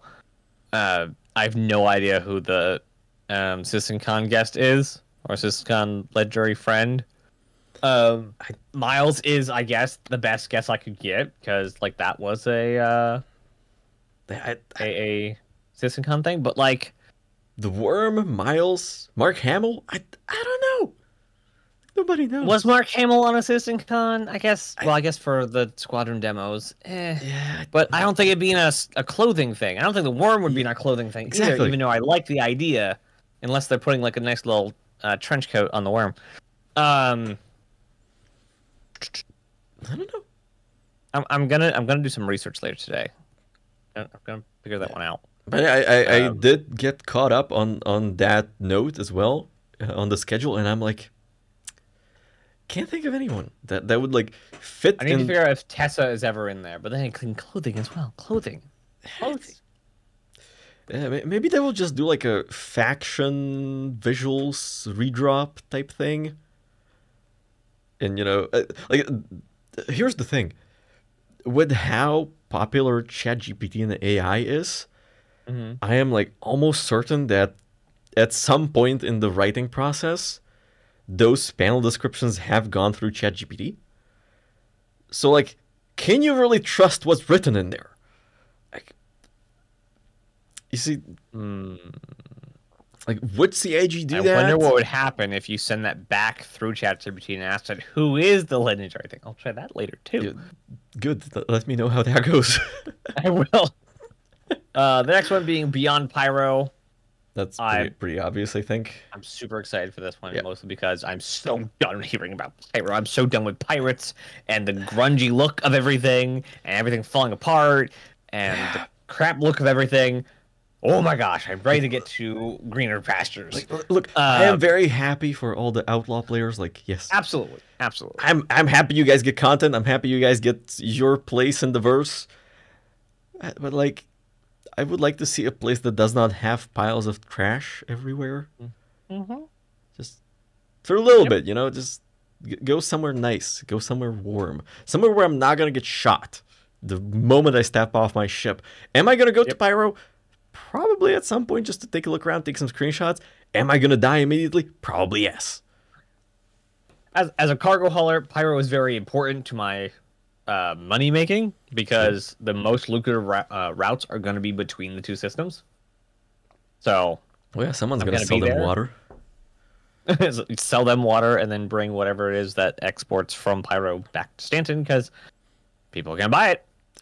Sounds illegal. Probably going to be in high demand. Yeah. Well, I imagine there's going to be stuff in Pyro that you can source there cheaper than in Stanton. Just like, basic items like food or scrap.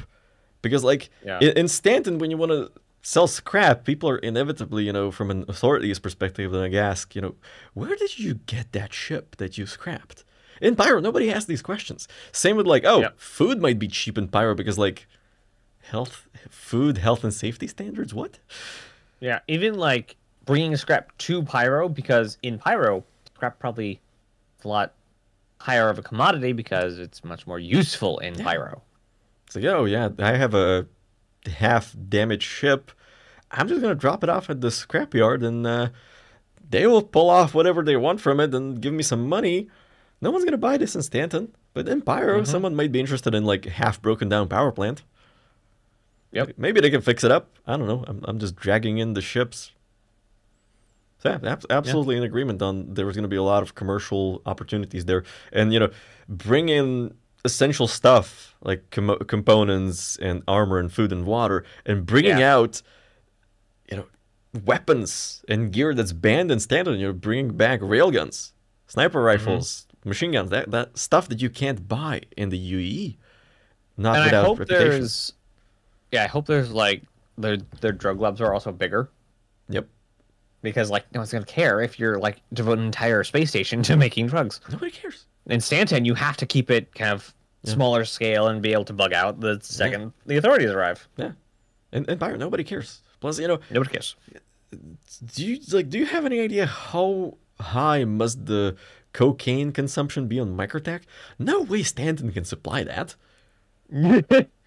There's a specific. I think is it Neon that Babbage really likes. Yeah. So There are two drugs that Babbage really likes because Babbage is the Silicon Valley plus a university town.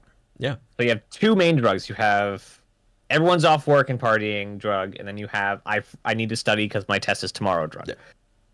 So that's why And those two things I are heard a popular. bang outside and it sounded suspiciously like a gunshot, and I'm just like, not in this neighborhood. Oh, right at home for me. Yeah, no, this is really a rare occurrence around here. So that's why I was like, oh, that's weird. Like you hear fireworks, but also- not like a gunshot. Also in the U.S. That's going against me, I guess. Anyway, I think we'll see Nyx. Definitely. Probably Terra if they know what's good for them. This is not a threat. I think it will also be the road for like the roadmap for the next systems. Yep. And not just a couple. I think we're going to do this one, this one, this one, this one, this one. I think I'm not specifically looking to hear like, yeah, we're gonna get these systems done in however many years from now. I think what I'm looking for is we now have the technology and the knowledge to get a star system done in X months, and these are kind of the concept like images. done. Like yeah, will be on live servers in these many months. yeah. That's what I'm looking for in that panel, and maybe they'll be like, okay, here is some like concept footage of like Terra, Nyx, Magnus, and other places we're working on. We're not gonna tell you which one is coming in next, but it's gonna be one of these, and it's gonna be in the next X months from now. I definitely want them to show at least one more than concept art for a planet. Yep. And I don't want it to be Nyx because Nyx is already done. Yep. Like as far as like artist wise. I would like some like a little flyover over Terra because there's a lot of varied environments on there. It's like properly terraformed. You got big cities, but you also have like jungles, forests. You have alien ruins, which I think is a very interesting. Like show us some alien ruins on Terra. That would be very interesting. I think. Yeah, whatever plan they choose, I think the main ones are probably going to be Castra, Magnus, and Terra. Pick one of those and give us the system. Yeah. Like the landing zone team has been working on the space stations. Yeah. For Pyro, and that's it. They've definitely had some time to work on something else. So let's see what that something else is. Yeah, even if it's not the final look of it. Just, for sure, yeah. Just show us, we can like throw this together. Like, here is the output of Genesis. Based on some parameters. This is not what it's going to look like. An artist is going to take a look at this and rearrange it a little bit. But this is what the tool can make with the initial input that we give it. I think that would be a pretty good starting point for this. For sure. Yeah. I think also we might actually see stuff that's not near Stanton because we have Squadron coming out soon. So we have Odin, we have Vega, we have probably Brennan in there. There's probably several other systems that are in Squadron. Yeah. At least as far as like just the planet generation is concerned. So we could also see, the road to getting over near Odin, or we could see these are other stuff we've designed. Here's a Vanduul system. That could also work. I'm not sure if Vanduul like specifically have like systems, seeing as they're more of a Tyranid type species, but they do have there are Vanduul systems because each houses of Vanduul is different, and there are some sedentary houses. They have different factions within the that's correct. Yeah. So I think it's interesting that humans so far are a single empire. But even our greatest enemy isn't a single empire. Yeah. If we take out the scavenger house, the guys who are actually attacking, there's not going to the other houses aren't going to rise up and avenge them. They don't care. Yeah. There is a possibility of a friendly House Vanduul. That would be a very interesting sort of exploration gameplay thing where we are gonna go sneak into the core Vanduul systems, and we will see if some of them will not shoot at us. I mean, you take along the Banu, because the Banu already have trade relations. They do have trade relations with them, so maybe if you go from the Banu direction, you might have a... Because maybe that's kind of the difference between human Vanduul and Banu Vanduul relations, is that, Vanduul border on the more trade and diplomacy and sedentary focused clans, where humans border on the rager clans. I imagine it's also helped along by the Banu don't have planets. They're like, this is our planet, it's our home, and the humans like, this is my land, you don't touch. Yeah, we got Second Amendment over here, and we're gonna use it. Yeah, the Banu are like, make me a deal, I'll give you the planet. Yeah. So we're humans are going to fight you for it. Yeah. We'll do everything not to get shot by you. If you we want your planet, make me an offer. I won't shoot you. Fair enough. Have a nice day. Yeah. Where humans are like, give me your planet. Fight you for it. Yeah. Over my dead body. Your terms have been accepted. Obviously, Redacted is Squadron 42. Obviously. What that actually entails, everyone assumes release date, as we talked about. Not everyone. I'm sure there's somebody somewhere that assumes Squadron's never coming out and they're gonna announce they're canceling the project. I'm sure somebody somewhere has that opinion. I mean, yeah, it wouldn't be Star Citizen and the community around it. It's like, look, if Star Citizen didn't exist, what would gaming journalists write about? Ubisoft. True. They have given them a lot to write about. Oh, they're starting a new crypto game. Oh, for fuck's sakes! They are determined to run themselves into the ground. Every reputation, every single ounce of player loyalty, burned in a parking lot. I guess it's time to short Ubisoft. It's not a bad idea. They had several just give me games, which is their Skull and Bones should have been a 5-year development cycle and an easy win. They turned it into a 15-year slog, and they failed at the other end. They're Assassin's Creed. They know what Assassin's Creed players want. They know what to do. They had 20 of them already, and that one failed. They had a Star Wars game. A freaking Star Wars game. Star Wars people are so hungry for games. They had a Star Wars game, and it didn't do its goals either. That's the thing. The Star Wars Outlaws, it had potential. The initial demos, I was like, yeah, you know what? I see myself playing this, and then the gameplay started coming out. I was like, I will stick to Star Citizen. And it just, I haven't played it, but the gameplay looks so cardboardy and artificial. Even Starfield got its shit together. And that's Starfield has some to go. Yeah.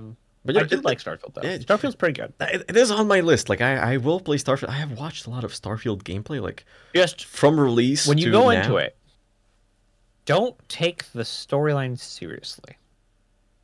The world they created is so much better than their storyline, Well, and they are at odds at all times. well, we kind of saw that with Skyrim, so. So this is my first real Bethesda game. I played Skyrim, but it was more because it was a medieval like playground. Yep. I never understood what Bethesda game was till I got really into Starfield. Like since the announcement trailer to release to playing it, I was in, all in. I now know what it means to be a Bethesda game, and I'm sad because they have this gem, this world that they've crafted that has such deep lore. And characters, like even random characters that have such a good, like, presence in the world. Yeah. And then they spray, like, silly string all over it. For like, no good reason. They have excellent world building. Every single Bethesda game I've played, excellent world building. Some of the old Elder Scrolls one, good story as well. They kinda got it with Skyrim. Where like, yeah, the story made sense for the most part. Then ESO came out, and it was like, okay, it's actually a pretty good story, but like the main story didn't really fit with the general vibe going on in the locations where you were. And sure, it's an MMO, so it doesn't always make sense, but still, yeah. I think they're a bit too attached to the prophecy hero. And so they bend every story to be prophecy hero. True. That's a good observation actually on Bethesda games. And they don't give any affordances to I'm just a dude trying to make my way, even though the world is filled with them. Yeah. And they are somehow that one guy who only has one line so much more grounded than the entire plot of the prophecy hero. Like, even Zelda runs into the problem with the prophecy hero then and again. It's Zelda. It's, yeah. It kind of comes with the territory. Shtick. Yeah, that's the whole... And what was there was one where they didn't. Skyward Sword. People love Skyward Sword. It was just like, hey, was it prophecy? One of them, there was like, hey, I wasn't supposed to be here. And you were just kind of like there, and you just kind of like managed. I forget which one it was. I'm not a big. I have not played any of them, so and we got way sidetracked again, but that's fine. Oh yeah. Look, this whole show is me and the guests going on tangents about things that are semi-related. Turns out people like it. I like it. I'm having a lot of fun doing this. So nice. Yeah. So we did Redacted, obviously Squadron, obviously. We will see in what capacity and what. Yeah, I think it would be kind of cool to like get like Mark Hamill to come on stage and like present Squadron 42. Yep. He's tweeted about it several times. Like at least once a year, he's tweeting something about Squadron. Yeah. So like if they can get the two people, if they can start talking about it like during the publicity ad campaign, Mark Hamill and Henry Cavill. Yep. That's absolutely winning. Yeah. Just winning. Yeah. But that's kind of like hopium for me that he's gonna make an appearance and like. Maybe like even in like the uniform, like the flight suit, and he's gonna like do the whole thing. Even if he comes on stage for 5 minutes and he's like, "Yes, yeah, this is Squadron. Enjoy the vertical slice." Yeah, like if he just like shows up and is like, "Hey, I want to talk to you about one of my most looking forward to games of X year." Let me and he plays a thing like Just the shot of Chris and Mark Hamill on the stage at once, like that will be the image that shows throughout the next year. Yeah, exactly. So what's the next panel on that? That's because that's the last panel, and then we're getting into Sunday, I think. Yep. And then that starts out with crafting your home. Oh, that we know what that's gonna be about, obviously. The fundamentals and fundamentals, I think, is a key word here. Explore the fundamentals of crafting and base building, including how they combine to enable new opportunities for players and ultimately create the future of life among the stars. So I think this is actually going to be an in-game look of where crafting and base building is. Could be, yeah, absolutely. I still am not convinced we're getting 4.0 base building, and I will not be convinced unless they say otherwise. That's valid, I think. But I also think they're going to outline what base building will be in the future. Like, they're going to show us what they have now and what they're looking for the first release, which is bigger than most things came out for the first release. Personally, I don't think the problem with getting base building into the game is actual base building. I think it's more of the management of it, where, you know, where can you build, how long it persists. Because when you think about it, even if you persist buildings only for as long as the server shard is going, that's still a pretty long... That can be a couple days. And in that time, you might run out of places for people to build. So back in I want to say 2017, they said they had enough space to give everyone an estate on a small percentage of one moon. The absolute kilometers of land in Star Citizen is not a problem. Yeah, but you probably want some like buffer zones between the different claims. You're gonna want buffer zones. Obviously, no one's gonna not many people are gonna choose to build on the side of a cliff. Yeah. So like, it cuts down a lot. But there's also the big cut down is resources. Where are they? Yep. Where's the closest DC or closest city? Can I build roads? No, wait. Can I build trains? Yeah. So absolutely. You know, there is enough space, but when you start thinking like, well, there's going to be several hundred kilometers exclusion zone around landing zones. There's going to be an exclusion zone around outposts, distribution centers, bases, bunkers. It's some areas are just going to be impossible to build. Lakes, oceans. Mountains. Like, yeah, sure, you can claim a mountain, but it might be difficult to build anything substantial there. Some people are still going to do it, and that's okay. But, you know, there are going to be places where you're not going to be able to build. And then if you claim it, you're going to have some buffer zone between claims. And that starts significantly cutting down on... I hope there's not a buffer zone between, like, two claims of land. Well... So Dual Universe has a land claim system, and if you can claim, you know, 2 adjacent tiles and then just build over both of them. Yep. And I hope that you can have, like, you and your friends claim lands around each other, and you can all at the corners of your thing have like a little village where each of you own your little plot of land. Could work also. Yeah. We need roads. We need roads. We need to be able to build them so we can make little villages. They did talk about roads at some point in the past couple of years, so we'll see. But yeah, that's a good point. I'm very excited to see it because not just from like base building perspective, but from sort of that management side of it, of how land claims are going to work. Because the land claim system has been announced so many years ago, and nothing has been done. Yeah, with the Pioneer, and nothing has been done with it. And now they're finally putting it in with base building, and yeah, we will see. How hilarious would it be if they actually had a new, maybe not done, but like a gray box, well, a late white box Pioneer? That would be very cool, because they do have to rework that thing completely based on the new base building expectation. And they actually have the opportunity, unlike they did with the Reclaimer and Salvaging, because the Reclaimer was already done when Salvaging came in. And they just had to, like, slap it on and say, good enough, shove it out the door.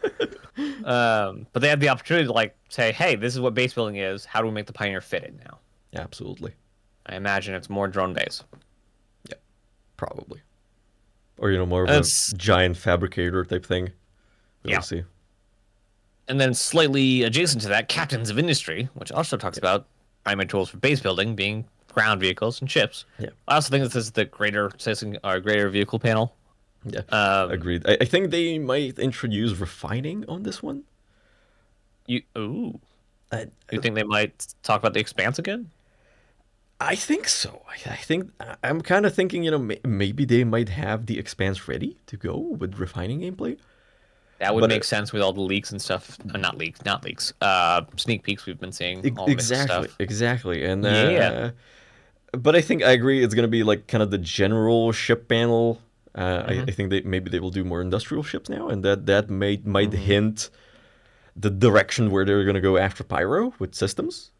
Yep. So I mean, that leans a lot towards Magnus, yep, because it has Drake. But I don't think that Drake's a big priority right now. yep, Even though we just had the Ironclad this year, true. and the Kraken is ever on the horizon.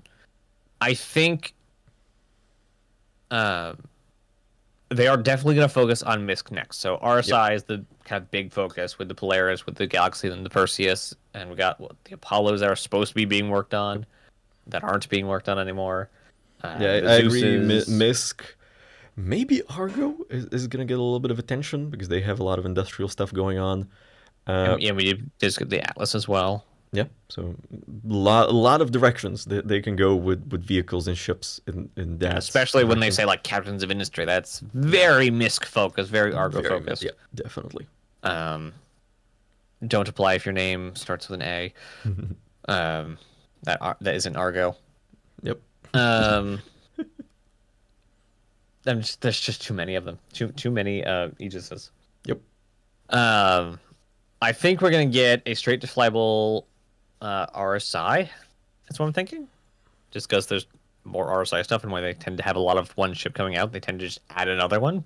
Yeah, that's fair. Maybe a variant or something. Good. Yeah. There's a series that they're announcing at CitizenCon. That's right. Yep.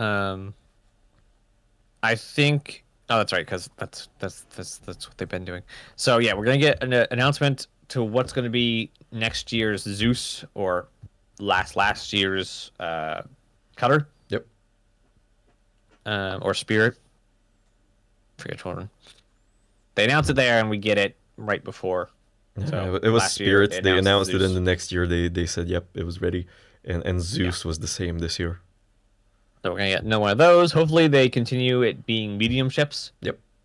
Yeah, I really think that's a good way to go because they show that they can go from concept to flyable in a year, and doing medium ships for different manufacturers really fills out the style guide, which they repeatedly said was a big problem when producing large ships, is that we just don't have the component libraries and the style guides for this, and we have to go back and redo the smaller ships or release new ships to sort of fill out that knowledge gap for us. Yeah. And I think like Consolidated Outland is a big one because they have a lot of weird ships. Yep. That have like no relation to each other. Yep. Like the biggest ones they have relation to is the two they produce at the same time, the Hover Quad and the Nomad. Yep. They look nothing like the Mustang, and they look nothing like, and those three look nothing like the Pioneer. Absolutely. So However, the Pioneer looks a lot like the big blue ship from Squadron. Info hat for another day. True. Yeah, maybe. Yeah. So yeah, basic ship panel. Then our last panel of CitizenCon 29, 44, 54, 29, 54. 54. 10 years behind. The Stars, my destination. Star Citizen 1.0. To me, that's very clear. Chris is gonna get on stage, and Yeah. he's gonna talk about how are we gonna bring this to a shipped product over the next X years. And specifically, he's going to like collapse all the speculation that players have had. Like, does this make it in? Is farming, Endeavor, 100 systems? What is Star Citizen 1.0? Yep. And I predict it will also be far short what a lot of people think. Definitely. I agree that that's the scope they're going to define for like the beta release, the 0.1 beta release. Mm-hmm. Well, I imagine they'll call it release, not beta, because we're doing both alpha beta now. I think that's the way they will want to package it. We're now in alpha, and that Star Citizen 1.0 is going to be the beta release. And they're going to probably axe a lot of features and say this is going to be somewhere far far down the line, and they're going to not commit, but more like frame out what they want in that beta release. Yeah. and how they want to get to it with what they are doing. And And for I me, that's also- enough from a technical standpoint and as a player standpoint. Oh, But I absolutely, agree, yeah. a lot of people are going to be upset that, you know, their thing is going to get axed or their thing is going to get reduced to something. Because maybe they're going to be like, yeah, we are not going to do more things with salvage. We're not going to do more things with mining. You know, Yeah. asteroid cracking is gonna get delayed to indefinitely. That kind of stuff. Yeah, I think after they outline whatever they outline, I think when it gets time to start talking about like a year out from 1.0, I think then it will be time to start talking about their updates post 1.0. Yep. And what I hope is going to happen is they're going to be way changed from what we do now. It's not going to be here's a content drop, here's a content drop. Content will come in to the live branch, easy peasy. Yep. Even if it's a quarterly thing, fine. But like feature patches being like, hey, here's this giant feature and all of its prerequisites, and it works fine, it works good. Yep. That would we've be been a working big- on it for like the last 2 years. And General sort of release and feature stabilization is I think something that should be a big goal post 1.0. yeah, We will see if CAG are able to adapt to that, because now they're and we talked about this with Tomato, is that they're kind of half delivering everything with kind of that IOU for later. yeah, And that's like, I understand why they're doing it, and I understand that it's sort of their only option right now with how many irons they have in the fire going. And just like the dependency tree of everything that's happening with Star Citizen, it's impossible to plan. I do not envy whoever has to sit in the planning meeting every Q1. his name's Richard Tyrer. Yeah, so I get it. I understand why they're doing this, and they have sort of adapted their process to do it this way, which is good for the short term. But it sort of looks like they might have to do, because we're like 3 or 4 company development restructurings right now. Don't like that, yeah. Yeah, so, and I also think clearly it's they gonna be- haven't found one that works, and they're gonna have to do it again to do more stable releases, to where they might have to do more of a dynamic structure where, okay, here's a feature we want to deliver. Let's find a manager for this. Let's find, you know, the person who's going to be responsible, and let's now start finding developers to do this, and have that team of 20 people, let's say, do their thing from start to finish. Then they're free to move on to another thing. That's how we do it at my current job. It works for the most part. Everything quotation works. It works. Like the project I'm currently on, it really worked out very well for us. We managed to do a pretty big thing that I am not allowed to talk about in a very short time. Well, those of you who work in finance are probably going to see it in the next year. But No. Starting a few on crypto chain. no. We're doing something much bigger, something that hasn't been done before. Ooh. Yeah. Well, And can we talk about it. and we kind of had a very focused team that was handpicked for this, and we managed to get it done in a very short amount of time. And right now we're waiting on other teams, on other projects to integrate, because we got it done so basically fast. You did server meshing.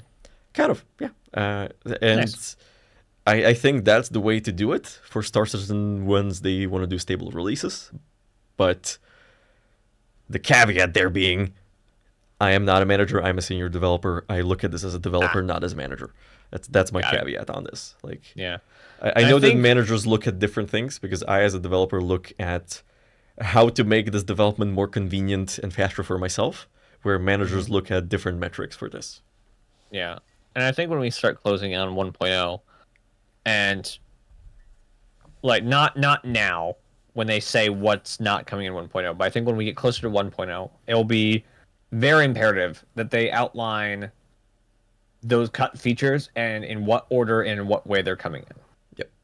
Yep. Like I would very much like them to say, hey, there's going to be, you know, year one's big feature thing is going to be a mining release. Year two is going to be a salvage release. Year three is a farming release, and so on and so forth. If like they just outline very, like 10,000 feet overview roadmap of what they want to do, not binding, but like this is Right. what we would like to do after 1.0. We cannot promise you that this is going to happen, but we will try to make this happen. And I think that would quell a lot of unrest. For those who were paying attention, like what happened with 324.2, no 324.1 with the cargo elevators, like that is game development. That is exactly what happens. Like you say, oh, this will just be a afternoon implementation. 4 months later, you're still having bugs with it. Like that's the problem with game development. That's why games don't stick to a schedule. Yep. And so once they put out this 10,000 feet roadmap, they're gonna say, oh, we're working on farming now. Yeah, this thing is not like the ground clearance thing isn't working, and it's gonna have to be pushed, and whatever was after it's gonna have to come forward. Like it's something like that's gonna happen. Yeah, absolutely. But this putting this the, stuff like, words can't on be the paper. planned. It can't be scheduled. Big thing about this is that half of this is art, and you can't rush art. Mm-hmm. The other half is tech, and it always breaks. Yep. No, don't trust the tech. We're trying. We're doing our best, but sometimes the tech does not cooperate. So it's just how software development works. It's not reliable. If you have enough experience, you can kind of predict how fast things are going to go. And really, this is an experience thing. Mm-hmm. But CAG are onboarding a lot of new people who have to sort of get started, and they do things slower while they learn. Things have to go back a few more times. It's okay. But what I would like to see them is sort of have some kind of an idea of how this is going to go forward. And that's good enough for me. As someone who works in programming, do you have a nice, simple layman's way of explaining why they're not just going to hire 2,000 more people to make sure they can get their 100+ systems in game in a timely manner? Well, it kind of boils down to a couple things. Number one, there just are not enough developers who are able to do this. I know that the job market for developers is terrible right now, due to layoffs and general unwillingness of employers to hire people. And CAG are one of the very few game companies that are hiring right now. Furiously. Yep. They're one of the few. And every time there are game company layoffs, CIG recruiters are in the comments like, hey, would you like a job? We saw it with the latest Blizzard ones, I think. Wow. That was a very fun LinkedIn thread. That was very fun to watch unfold. So number one is there are not enough developers who are able and willing to do this in the locations where CIG wanted, because CIG are all about relocating to the UK or to the German offices or to the US offices. So if you're not living in Manchester, Frankfurt, or Austin or LA or Toronto or Montreal. Well, so. LA, they're kind of sunsetting LA, so they're no longer. So you are devs in LA. Yeah, you're kind of screwed on those jobs because they are most likely not going to allow you to work remotely. That's the reason That's the reason I did not take a job at CAG. That they would not let me work remotely. So that's your number one problem. Number two problem: you might not have enough room for all these people if you want them to come to the office. Which, with the new Manchester office, they probably solved that problem for the UK, which is great. And then you come back to what I said a minute ago, is that, yeah, you get a bunch of new people, but they don't know the product. They don't know the project. They necessarily might not have heard about this game before. And you now have to teach them everything on how this works. And you have to understand, while it's still a CryEngine derivative, StarEngine is a proprietary technology that CIG developed from themselves. So you have to take this person, teach them how to do it, teach them the process, teach them everything from nothing. And this is going to take you 6 months to a year for most developers. So hiring 2,000 people, hiring more people is actually going to slow you down in some cases, because you have to, and I can tell you, spend your knowledgeable devs on exactly. I can tell you this from experience, is that the moment I became a senior developer, I am spending several hours a week reading pull requests from people who are juniors, answering questions for junior developers, explaining to junior developers, where do I find something? So you're taking hours from, and this is not just like, yeah, I'm going to be answering your questions for 10 minutes and then I'm back to whatever I was doing. No, it's going to take me like a half an hour to get back into what was I trying to do here, especially if I'm like showing you how to do something. So you're taking valuable time from your senior and sort of experienced staff to introduce in these new members, which is not a bad thing. It's something you have to do. It's cost of doing business. But if you kind of have to do this gradually, and you have to find someone who is a good fit for that team, and just the interviewing process is like you have to do like one round of interview, then like they do some like a take home assignment, and then you do a second, third round where you like meet the team and you talk about various things. So it takes time and effort that you are taking away from the product. Yeah. It has to be done, but you have to find balance with this. Yeah, I also heard a really good example with you have 10 employees who do like 90% of their work, or something like that, and then like their boss obviously is their full-time job is picking up that last 10% from each of their 10 employees.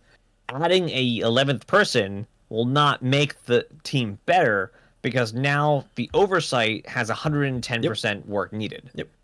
And that's you kind of need the final problem there, is that depending on what management structure CAG you have for on a project and employee level, because I have a project manager and I have a line manager who have nothing in common. They handle completely different problems that I have.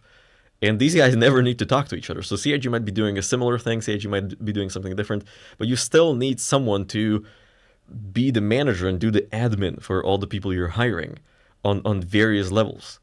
And that's just a lot of overhead you're adding to this company. Their job is literally to do nothing except for answer questions like, is this the right direction? Yep. That's a lot of what a lot of people do. As a product owner, your job is to know what you're trying to build, know what the customer wants. In this case, the customer is CAG itself, so that's kind of easier, but you still have to talk to a lot of people about like the design documents, the design briefs, and how this integrates into the game. And then you have to, with cooperation, I think they have Scrum Masters in there, with that Scrum Master, whoever is responsible for Agile, and we're kind of getting into the nitty-gritty of Agile here, which I didn't want to do, but here we are. Because every company does this differently and no company does it correctly, which is fine. Look. Kind of like version numbering. Look, here's the thing.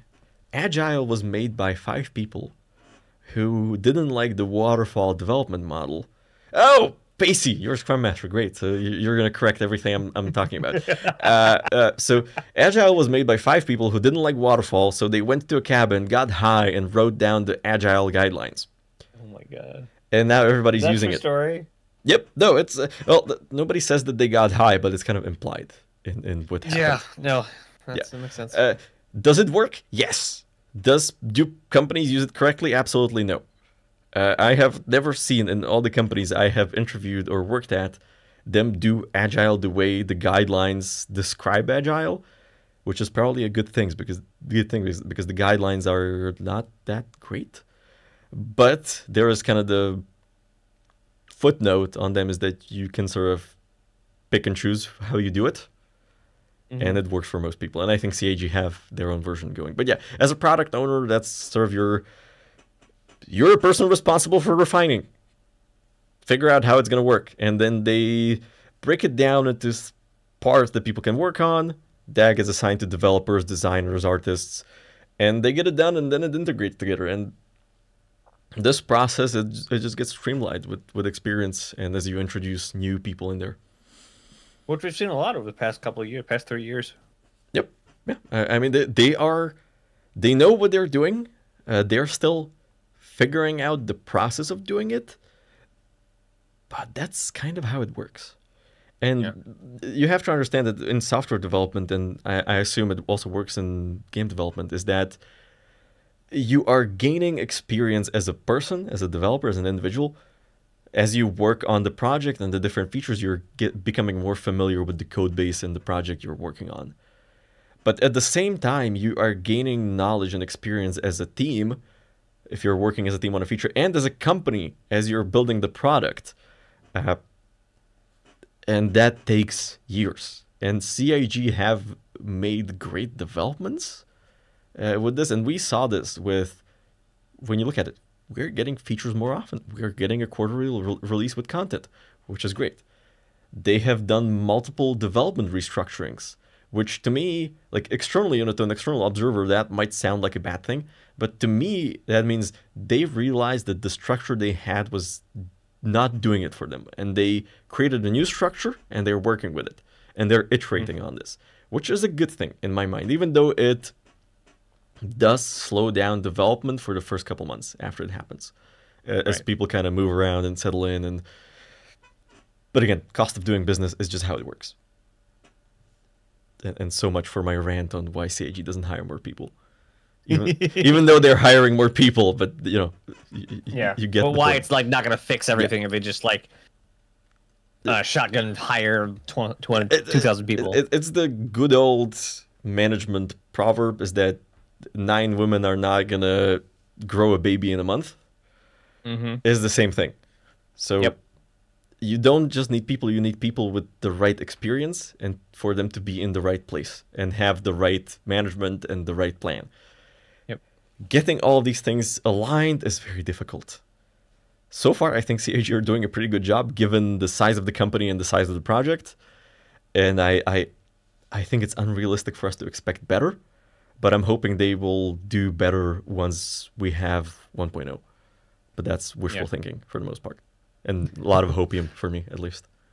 And then you asked what I don't want to see at CitizenCon. What you don't want to see at CitizenCon. What does the question mean? Like something that it's kind of like... it's kind of a callback to how Morphologist said that if they talk about Pyro, he's going to walk out. It's like, what would they have to talk about for you to walk out? I mean, I don't want to hear more about Pyro. We've been hearing about Pyro for the last 5 years. I'm done with Pyro. Yeah.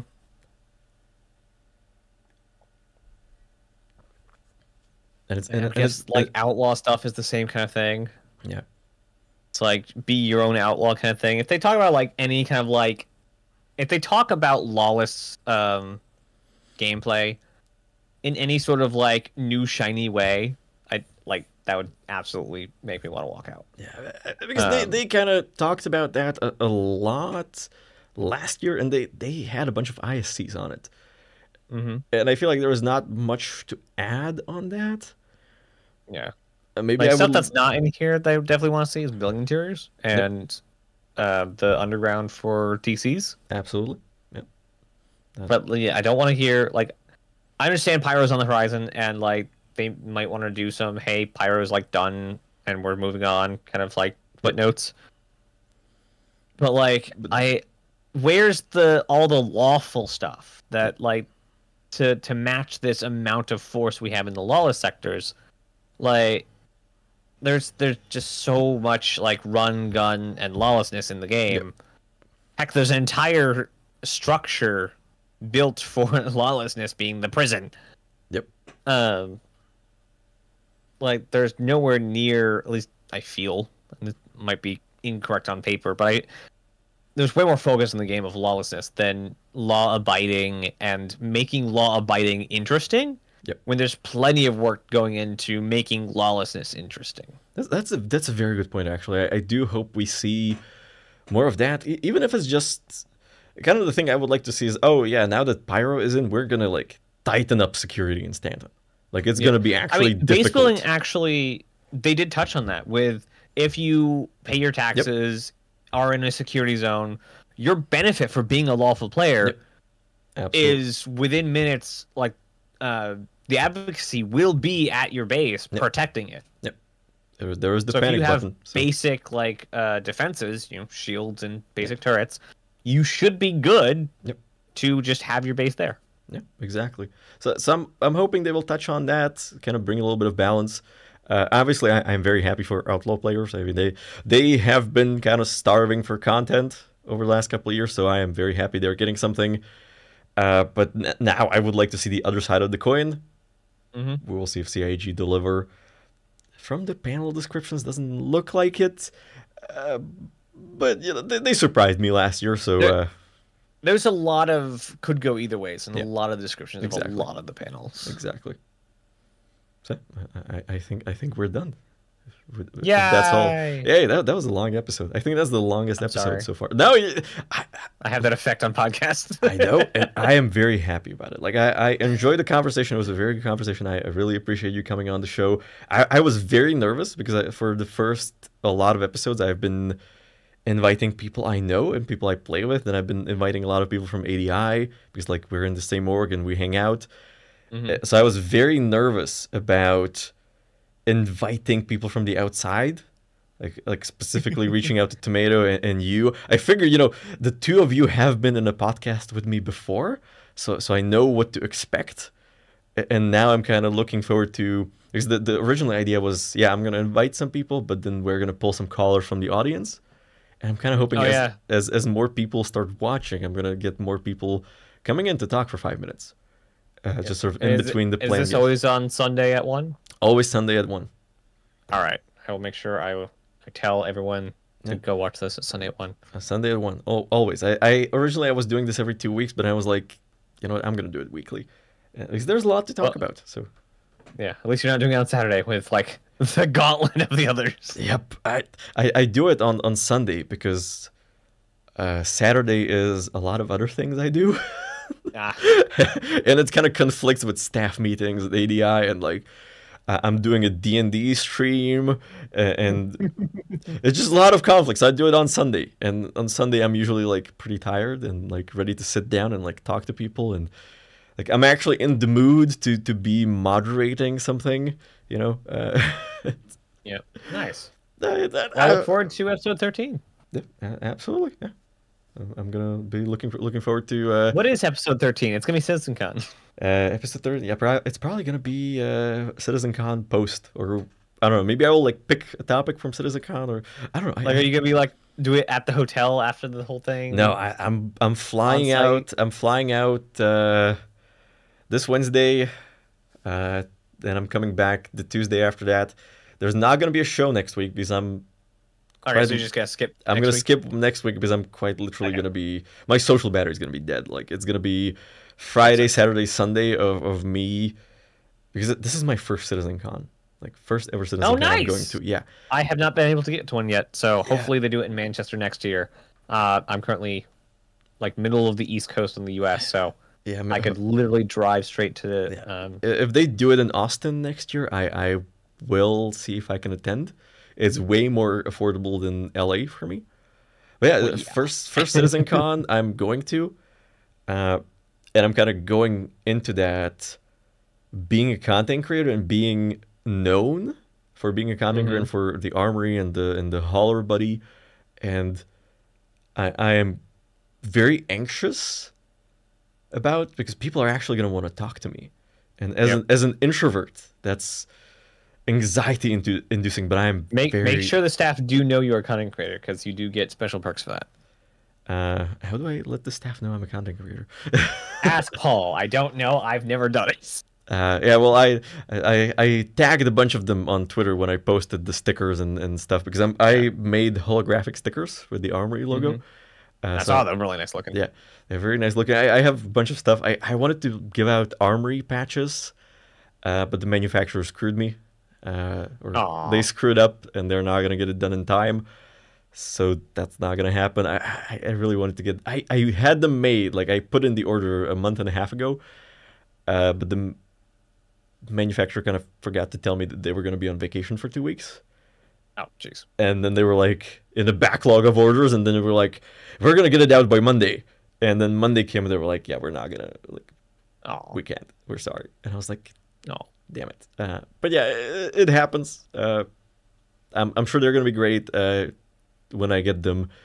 When I do, probably going to give them out at the next one, or I'm going to put them out on the merch store for a symbolic price, because I'm getting them for like $2 a piece. Each patch is $42. Yeah, so That would be nice. You know, I have I had some like merch made.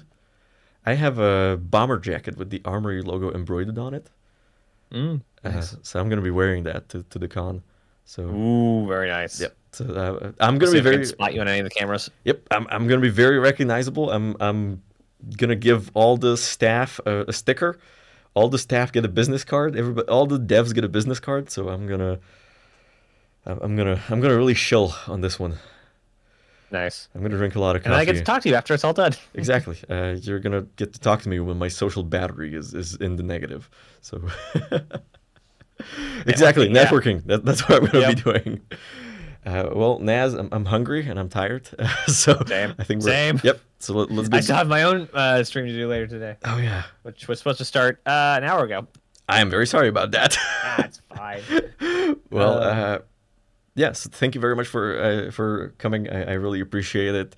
I hope you're gonna agree to be on here in the future episodes as well. As that was a great My Sundays talk. are almost always the Sunday afternoons are almost always open. So yeah, this is amazing amounts of fun. Yeah, we should probably somehow tie it into where I raid yours after I'm done with this one. That won't be today because I gotta go eat lunch. But yeah, Not today, but maybe next time.